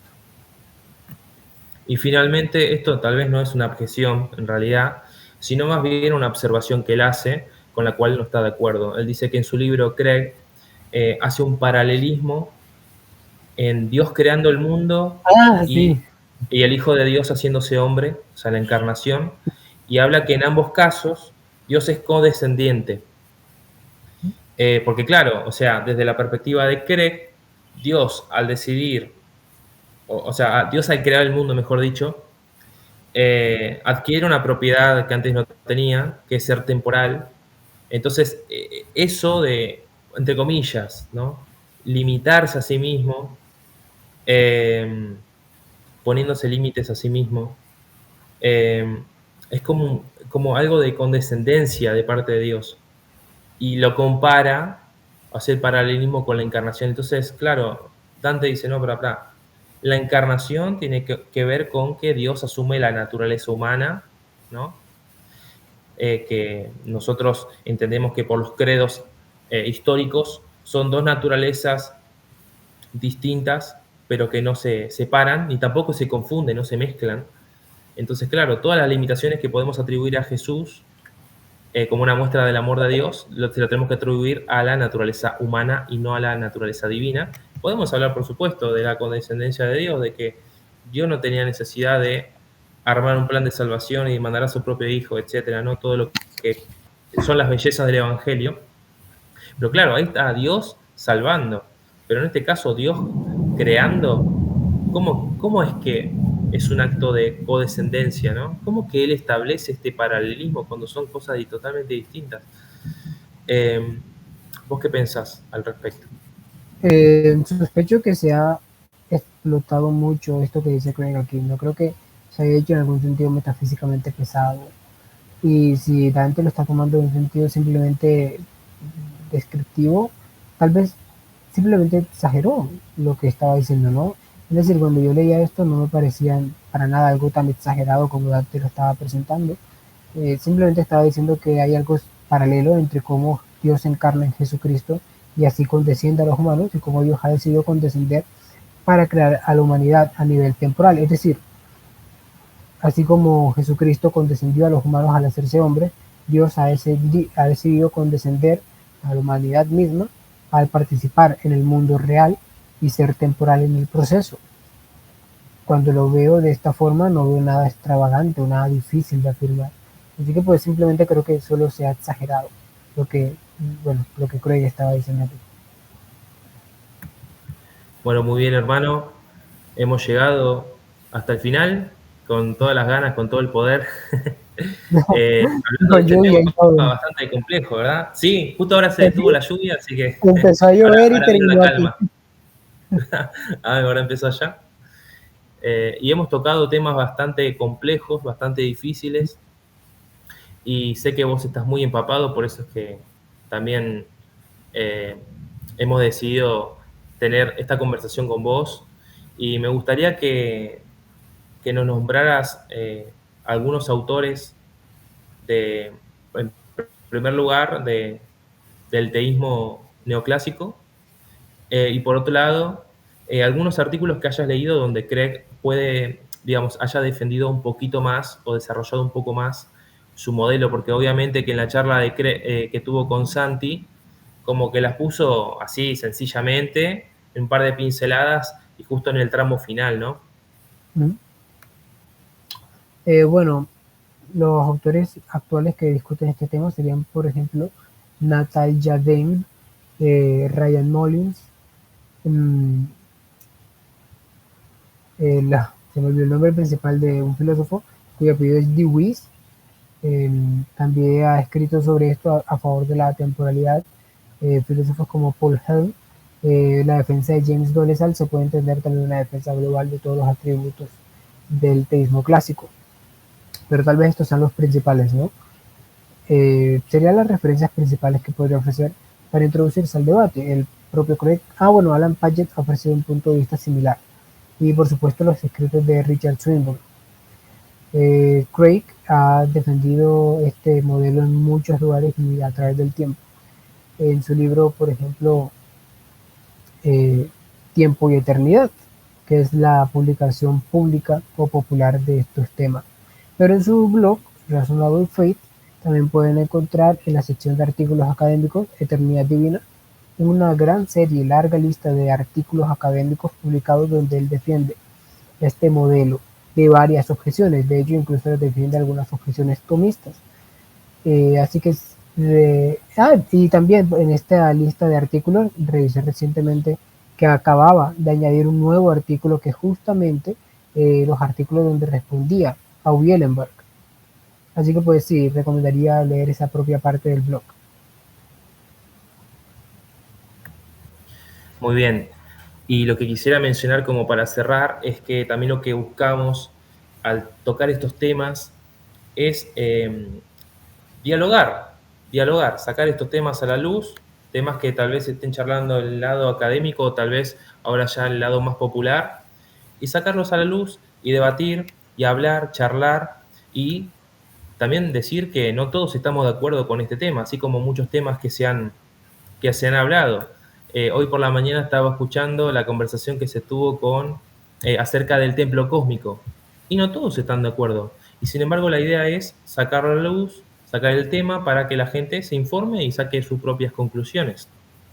Por otro lado, como también he mencionado, uno mismo lee, digamos, teístas clásicos. Yo leo a Tozer, admiro tremendamente a Sproul, que habla maravillas y siempre elogia a Tomás de Aquino, y sin embargo, bueno, hoy estoy como construyendo mi propia posición. Entonces la idea es poner el tema sobre la mesa, charlarlo y que cada uno saque su conclusión y nombrar fuentes como para que uno vaya directamente e investigue por su propia cuenta. Así que sin más, muchísimas gracias, Gesid, por tu tiempo, por explicarnos, por comentar los distintos extractos del video. Y sin más nos despedimos. Gracias a todos aquellos que nos han escuchado y prestado su tiempo, su atención, y los invitamos a seguir pensando en todo esto. Así es, muchas gracias a todos.